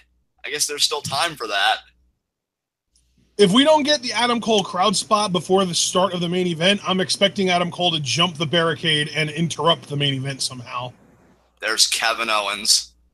KO, baby! Look at how austere and dignified this man looks along this sea of urchins. Oh, we're so happy to see you, KO. Yeah, you are. And there's Joe. Joe. Joe's like, I'm just surveying the territory I already conquered. You know, I already did this whole NXT champion business. Now I'm focused on being Universal Champion. First ever multi-time NXT champion, too. Yeah, buddy. And one of only two ever to do it. Yeah, Nakamura being the second. How's that for a lineage for the title? No more guest commentators, I guess. Yep.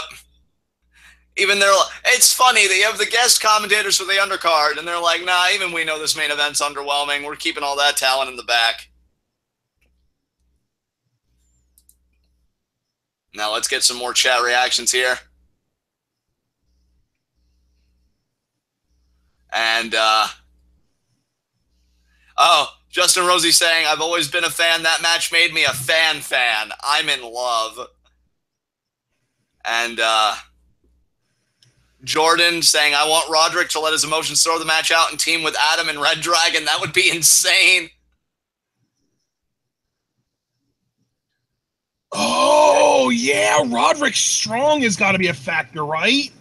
I mean, if this whole ROH faction is happening, who better to lead it than Roddy? Yeah, and he'd be kind of justified. I mean, the bureaucracy really wasn't doing him any favors. They're bureaucrats, Morty. I don't respect them. I mean, having to jump through hoops to get an NXT Championship rematch. He's like, wait a minute. Factions are a thing. And I've learned that if factions fuck shit up enough, we get everything we want. I'm wondering what Kyle and Bobby and all those guys are doing. Bobby being Bobby Fish, of course, in this case. Oh, yeah. So who thinks Bobby Roode is glorious? Nobody? Yeah, nobody. Literally 0%. Go back to Mexico North, Bobby. Up in a place we call Mexico North. And Scotty thinks that that's an insult. Like, Mexico is this horrible place to him, and referring to another country as a version of Mexico is like the biggest insult possible to him. Makes you wonder if he went all the way with that and voted for Trump. Like, we need to build a wall here, and then we need to build it on Mexico North. Sick and tired of these Canadians. And there's McIntyre giving his thoughts on the NXT Championship. Oh, Drew, whether you win it... Paul William Gregory with the pun. He's Boreas, more like. Yes. Ben Jr. saying, guys... He's not coming out to Broken Dreams. Come on. He has a CFO's song now. They're not going to let him go back to the Shaman's Harvest song. Yeah, I know a lot of people have been clamoring for it. And given that I clamor for a lot of irrational things, I'm not judging. It's just... I was going to say, like, the thing is, I understand clamoring for it because it is an amazing theme song. But to be fair, I actually think his CFO's theme song is really good, too. It's not as good, but it's not like we went from amazing to awful. We went from amazing to still really good. I think his current theme from CFOs is the kind of theme that just grows on you. You just got to give it a little bit of time. I mean, it's got like that epic feel that Broken Dreams had. It just doesn't have the epic entrance to go along with it. Because remember, like with Broken Dreams, they always played like 15 seconds of his Tron with just the music playing before he came out, because then that was when like the music hit. Yeah, exactly. Because they used to always start with the what's that metronome I hear? Perhaps the end is drawing near.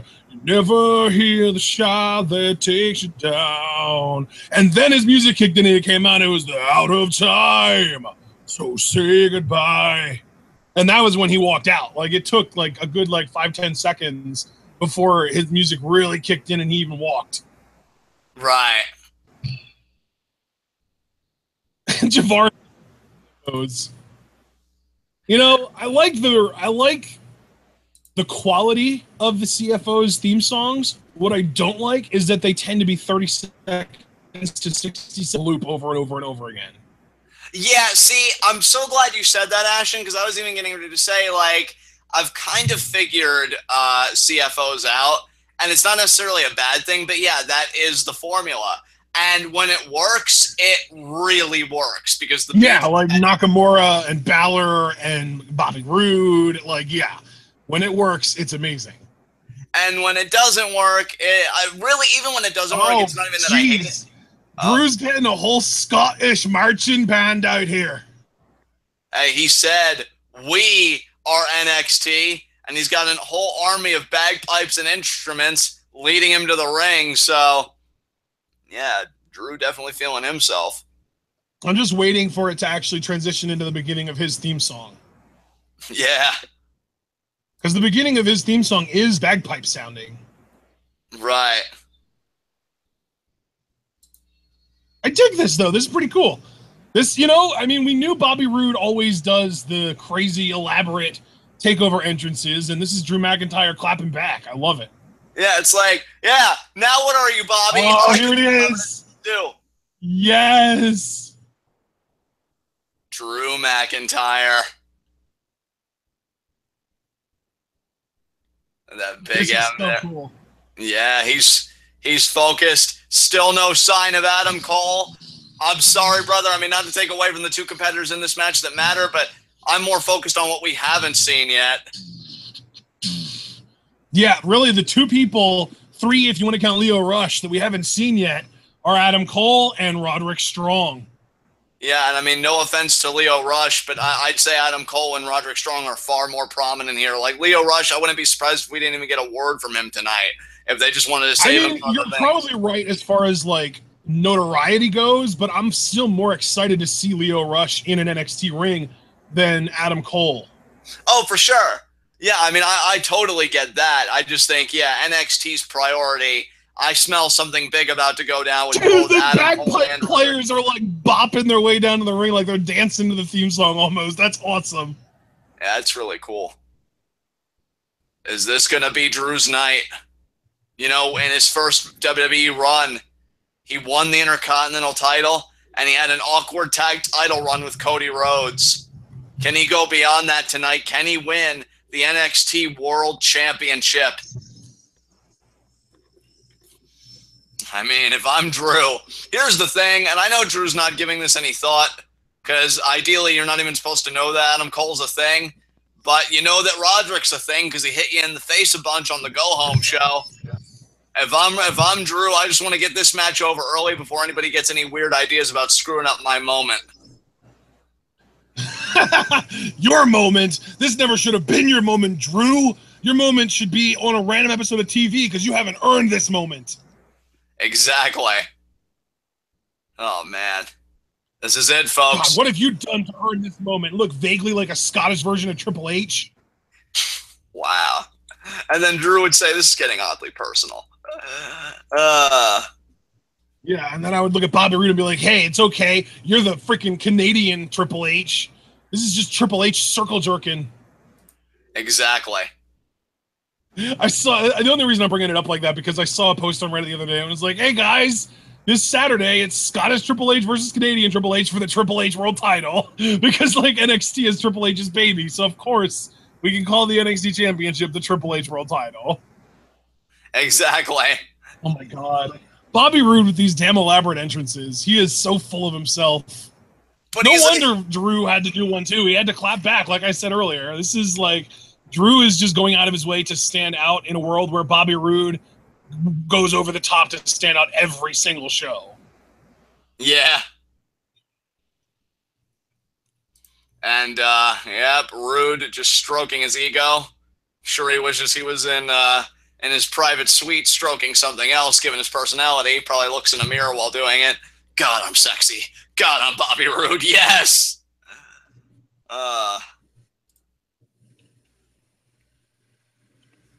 And, yeah, he still hasn't come out, but my God, the fog. Jesus, are you the fucking second coming of The Undertaker? All right, there we are. Winter has come. Look at that glorious red and yellow robe. Who does he think he is, Hulk Hogan? You know, I know he's worn robes before, so it's not new, but just something about tonight's robe really seems like he's channeling his inner Ric Flair. And maybe given the crises that Rick is currently in, maybe that is kind of intentional. But, no, he just wants everyone to know that he's in House Gryffindor. There you go. Jesus. Either that or he's a hardcore 49ers fan. I mean, it is Bobby Roode, so who knows?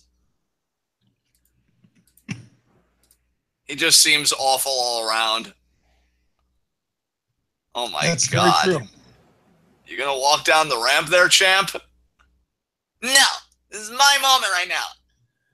Nobody's gonna Dragon Man X90. Dragon Man X90 just goes, Ravenclaw for life.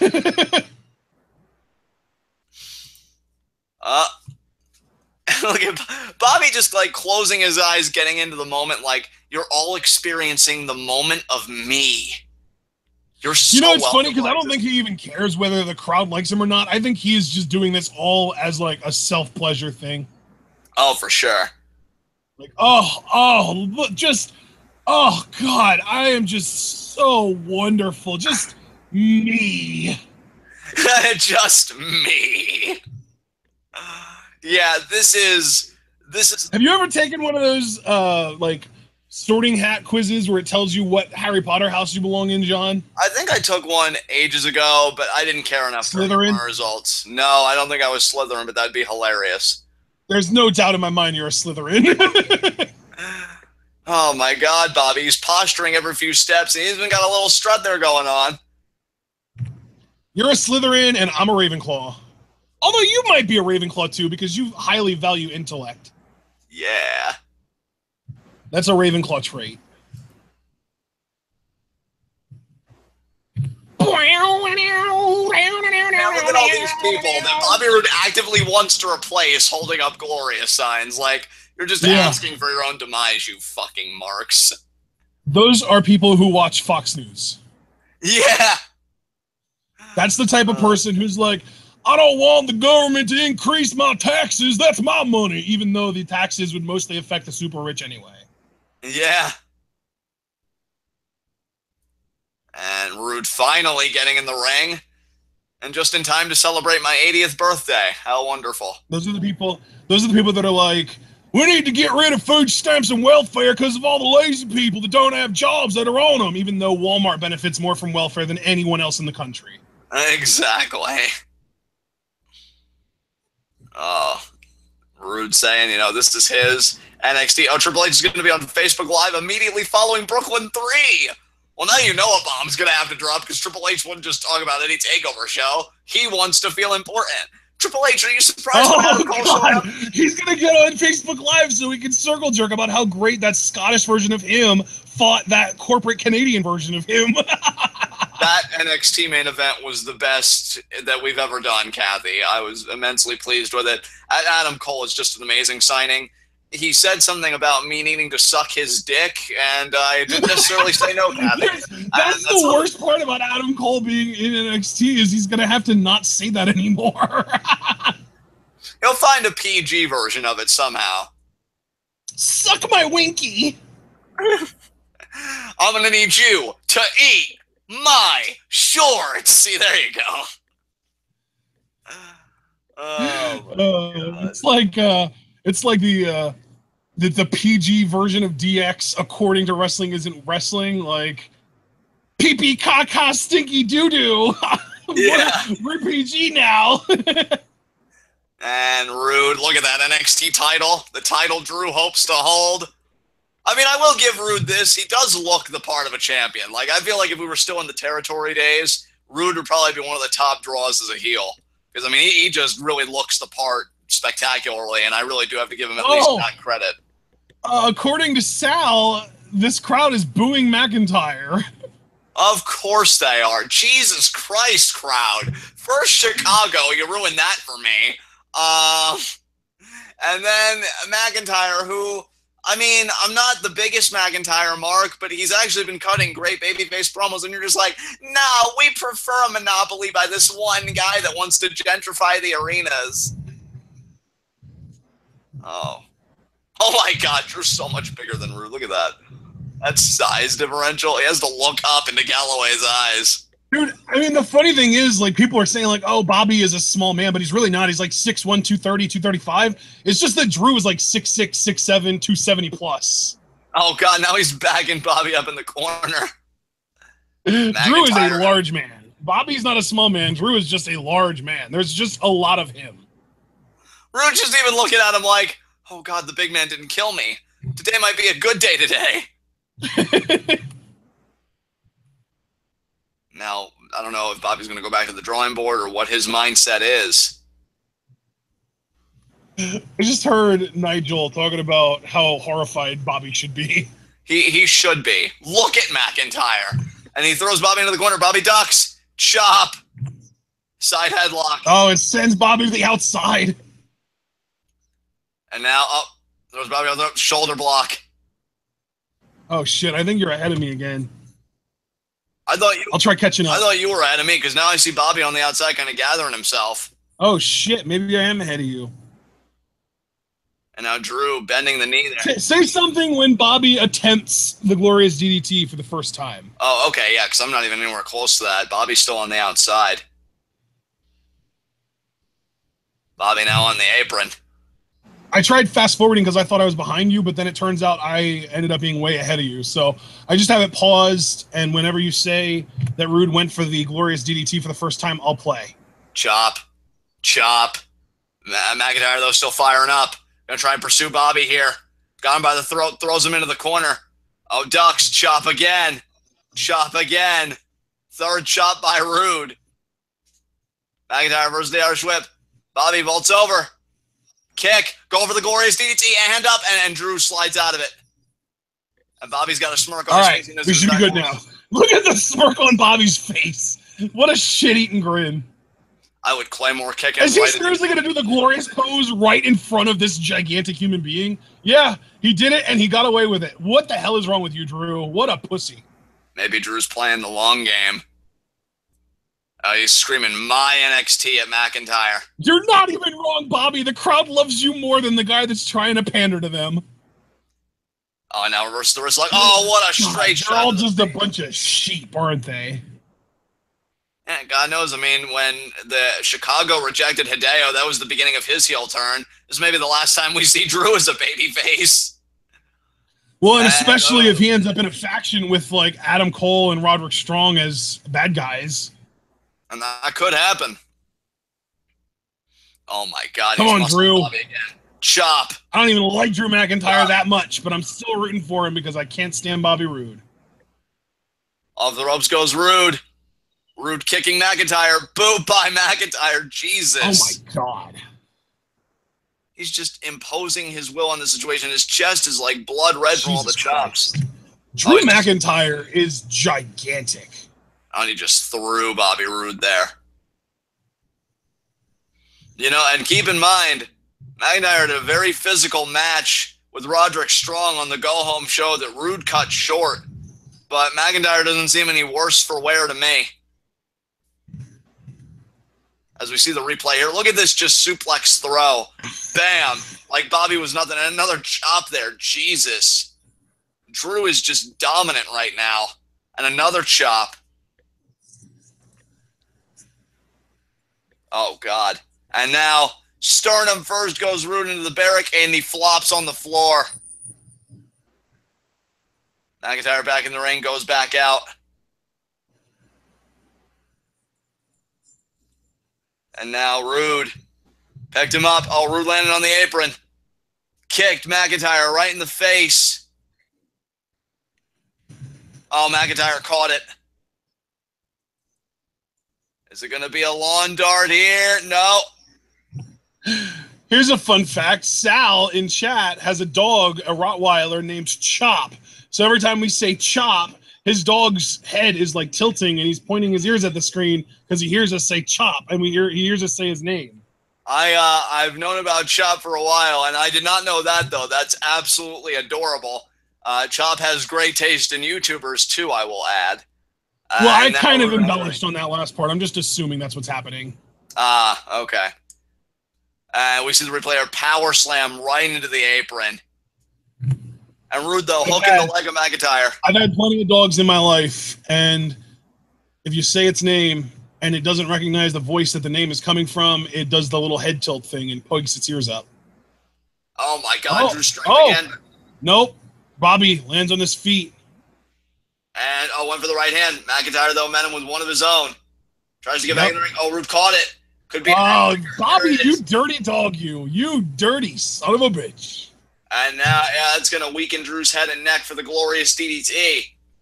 That could be the opening Bobby needed there. Yep. You know how Bobby plays it. If he finds a weakness, he manages to do major damage to any of your body parts, he will isolate the shit out of it and just continue pounding it until he feels like he's able to finish the match. And, oh my God. Blockbuster. Yeah, like a blockbuster there. Bit of more of an awkward looking blockbuster, but it did its damage. Yeah, because Bobby Roode isn't really all that athletic, so he struggled with the jump flip thing. And now McIntyre slowly moving around here. Oh, but a kick there. And another kick there by Roode. Roode staying on his man here. McIntyre, head right in the barricade there. Now McIntyre back in the ring. Roode's got him half in, half out. There's an elbow there. What a shot. Elbow to the neck. Now another shot there by Roode. And another shot. Oh. And a stomp there. Oh, my God. Bobby is in full-blown take apart the neck mode. Chop. Exactly. Right hand. Punch. Ref admonishing Roode. Roode doesn't care. He's glorious. Chop. He doesn't need to do anything anybody says. Lariat in the corner. Come on, Drew. Shove all of their support back down. Neck breaker. And he got it. Hooks the leg. 2. Bobby is going all in on that neck. That's going to be his winning strategy. Because he wants to go home still the NXT champion.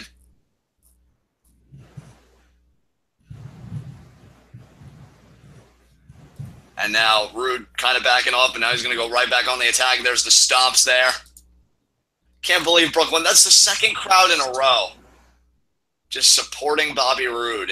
And you got to wonder, if it wasn't for the theme and it wasn't for the theatrics, would he be getting more heat? Oh, yeah, definitely would be. God, like, I know a theme can have appeal. Believe me, I get that part. But so much appeal that you just subvert an entire story being told, like, I don't know. And Roode reverses the Irish whip, and McIntyre's back, hitting the turnbuckle hard. And this has got to be the most vulnerable we've seen McIntyre in a match since his bout with Killian Dane. Oh, and now Roode egging McIntyre on here. Drop kick. Wow. 2. Kick out there by McIntyre. McIntyre staying in the fight, but Roode immediately goes to the hold. Going to try and ground Drew here. And I'll tell you, folks, I'm not going to lie. Still thinking about Adam Cole.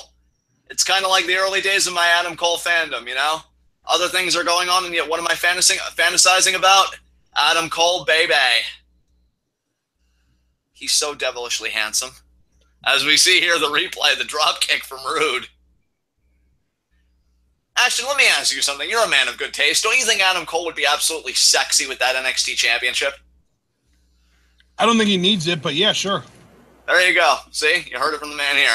He doesn't need it, which we both agree on, but he wouldn't look any less sexy with it. So there you go. Oh, Roode hanging on, and back to the sleeper there. Man, Roode is just staying on Drew. Kid Coheed pleading with Drew to hit a Claymore kick. Jarveris, fuck the Brooklyn crowd. You landed that perfectly. You kept that held in just long enough that it hit its mark. Thank you, partner. The last few times you've been like, I don't know, John, were you rushing or were you dragging? But I got it right this time. So you do know the difference. Nice. Belly to belly there for McIntyre. I love that movie so much. Oh, my God. Yeah, we got to rewatch that movie one of these days. Because your mom never watched it with us, did she? So, like... Correct. Yeah, no, that's got to be how we do it next time. That's a cinematic experience. More so than this pile of garbage and Drew McIntyre here. And there you see Roode. I'm glory! Oh, shit! And there's the suplex. That's what happens, Roode. God, you know, that really should be just the next Strange Bedfellows team. Bobby Roode and Courteous Axel. Be the most interesting thing Roode's ever done in his WWE career. There's a forearm there in the corner by Drew. I am enjoying Curtis and the Miz-Taraj, though. His attire is just total Leave It to Beaver dad. I was even going to say, it's funny you say the Miz-Taraj, because I was even going to say Bobby Roode and the Miz, because they can be rude and miserable. Oh, this motherfucker right here.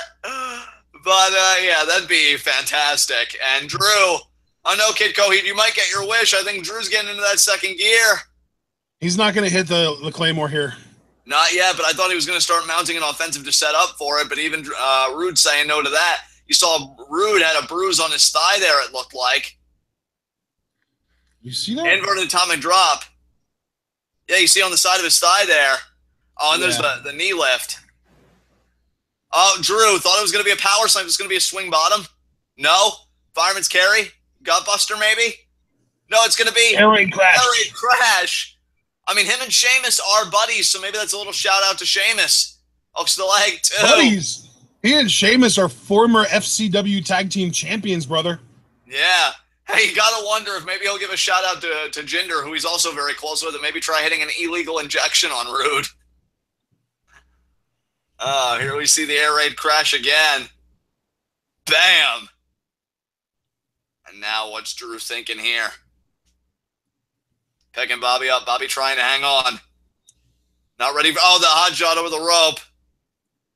The throat hung on the rope. And we've said many times, folks, those ropes are more akin to steel cable. So that is not good on the throat area. Yeah, I mean, the throat is just a freaking bag of meat. Exactly. And now Roode going to the top rope. Drew meets him there, though, with the right hand. Go to your local butcher and get the cheapest bag of meat you can. And then go to a telephone pole and just throw the meat on the wire and see what happens to the meat, guys. No, but seriously, though, don't do that. You'll probably end up causing a power outage. Yeah, and probably be charged with vandalism or something, but, you know, fuck the police. And Drew scaling up. Fuck the police coming straight from the underground. Oh, well, Drew just went underground. I mean, those nuts made direct contact at the top rope. And now Roode. Is he going to pull a Del Rio into a boring double stomp? Drew's testiculars just became ovaries. Oh, we have fun here on Live Reactions. But now Roode. He's seriously going to do the damn glory. No, he's going to get suplexed. Bobby is going to get suplexed here. Drew's going to do a sit-up, grab him, and pull him. And, by the ears, no less.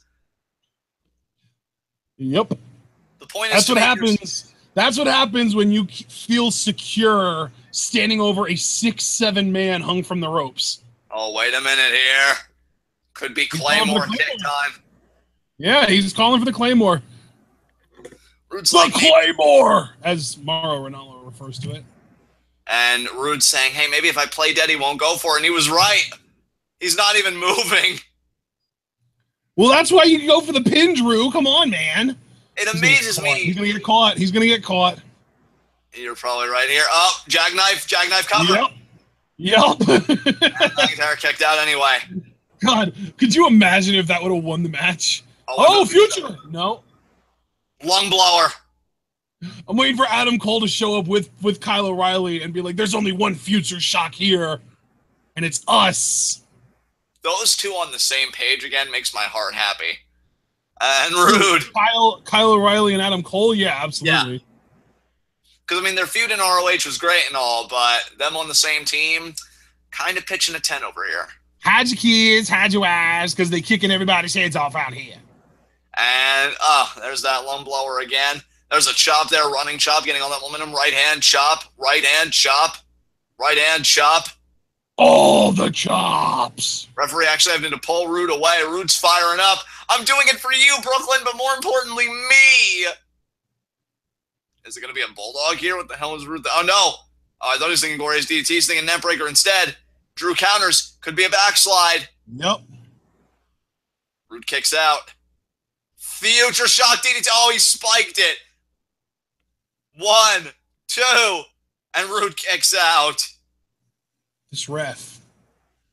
Yeah, ref, do you even know what 3 is?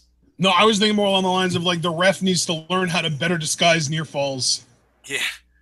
And, Drew. Is that, like, he way exaggerated on the 3. Like, it was so obvious that he wasn't actually going to count the 3 there before Roode even kicked out. And now Drew, he only has one. Pulled a Hebner, as I like to refer to it. Drew, you got to be wondering when he's going to try for that Claymore kick again. He wanted to go for it once, but Roode wasn't even moving. Now what's he going to do here? Fireman's carry. Gregory in chat has a great point. Bobby Roode doesn't really have a next gear. Yeah. It's just, I'm going to keep... What the hell is Drew thinking here? Avalanche. Oh, is he going to do a super air raid crash, but Bobby's going to sunset flip it? He is. Drew couldn't hang on. Power bomb. Glorious bomb? Glorious Bomb. We haven't seen that in a Gargano. little while. He used to use that as a finish, though. I thought the Glorious Bomb was pretty much akin to Heavy Rain. It was the Death Valley into the Neck Breaker. But No. At least I don't think so. I mean, you could be right. I might just have a hazy memory about it, but I'm pretty sure it was just like a sit-out powerbomb for him. I'm going to pull a U and I'm going to search it real quick. No problem. My internet's relatively stable right now, so that should be possible for me to handle. And yeah, because I'm pretty sure I'm right about that. God damn it! It's all the videos that they used to do, and not the TNA stuff. Let me type in Glorious Bomb finisher. I don't want to miss anything significant on this match, though. Well, you're not right now. It's just a strike battle. It's just Bobby threw a right, and now Drew threw a right, and now Bobby returned with a right, and now Drew with the right.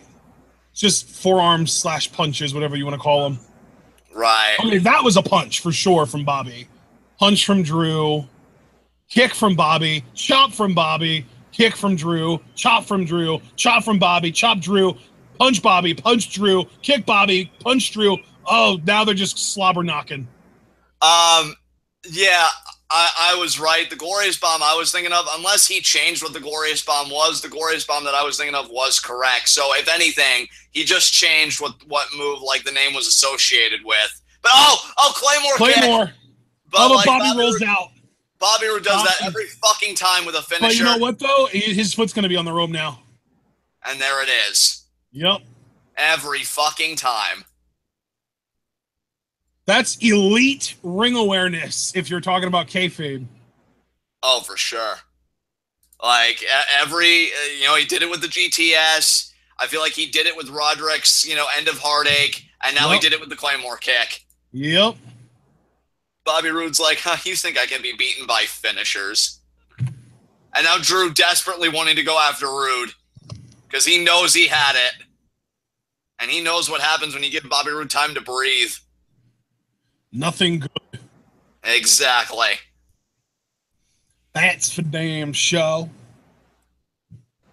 Now McIntyre just kind of looking at Roode like, God damn it. God damn it. I had this match won. Damn you all to hell! Oh, I think McIntyre's going to dive. Oh, my God, what a dive. Dive. And given the formula, he may have just cost himself this match. Drew's on his stomach. Roode's down. That formula really hasn't applied in a while. True. But, that formula was like a 2-night thing over WrestleMania weekend. If Drew did anything for himself, though, he broke the count, which buys this match time, and more importantly, him time to continue mounting that offensive. You know who else this gives time for, though? Adam Cole. So, Is that all you think about? Yes. I don't blame you. And now Drew trying to get back in the ring, but I think you want to take Bobby Roode with you because the title will not change hands on a count out here. Yep. And now McIntyre, he's picking Roode up. We're at 5. All right, Roode back in the ring, 6.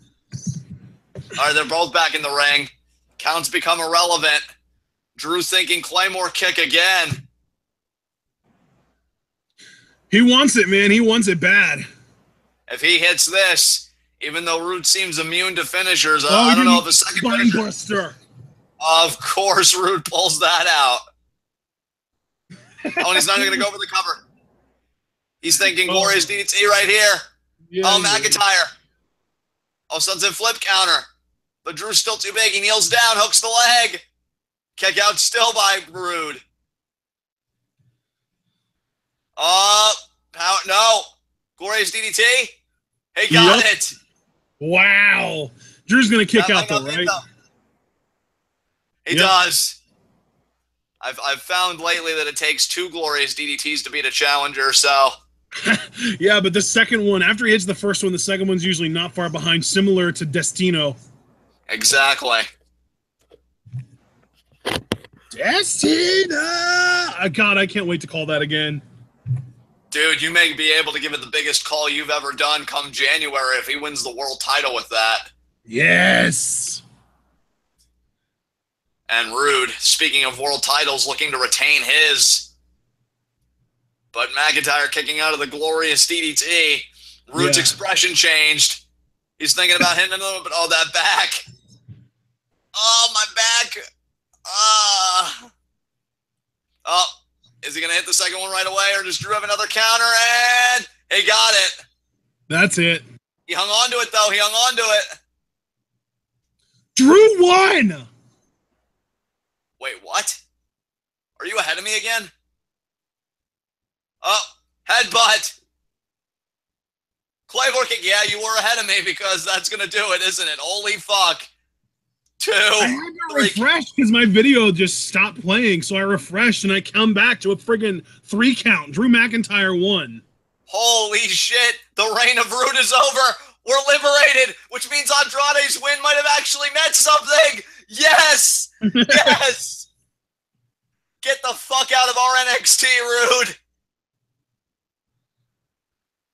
Oh, you know what, though? Since this crowd was booing McIntyre, I wonder if they will sick Adam Cole on him to get the crowd back. What a waste of heat, though. Like, WWE managed to build up all this awesome heat for Bobby Roode, and you blow it off on a guy that just showed up and most people don't care about. You know what, though, dude? I don't even really know if I can come down hard on WWE for that, because it was the same thing in Chicago, so it might have been a trend. And if it's a trend, sometimes you just don't have the time to waste. And McIntyre, looking at his NXT championship, Drew McIntyre, the new NXT champion. Finally, we can get excited about more interesting heel challengers. Yes. Oh, man. It was really weird that you refreshed and became ahead of me for that, but I don't even care. That was the first glorious DDT and the kick out. Can't believe Drew countered after eating a second one, too. You don't normally see that, but yeah, headbutt. Staggered Roode enough, and then Claymore kick again. Also, if you're Roderick Strong, how the hell does this make you feel? Like, I wanted to be the one to beat Bobby Roode.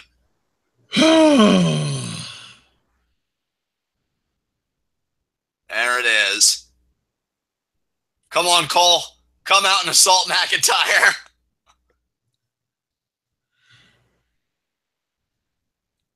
Drew elated. He came back. He said he wanted to be NXT champion, and he's done it. So kudos to McIntyre. I may not be the biggest Drew fan, but on a personal level, I am happy for him. I mean, he said from the day he left that I wanted to hone my skills on the indies. I wanted to do all that, and I wanted to come back, and I really wanted to make my mark.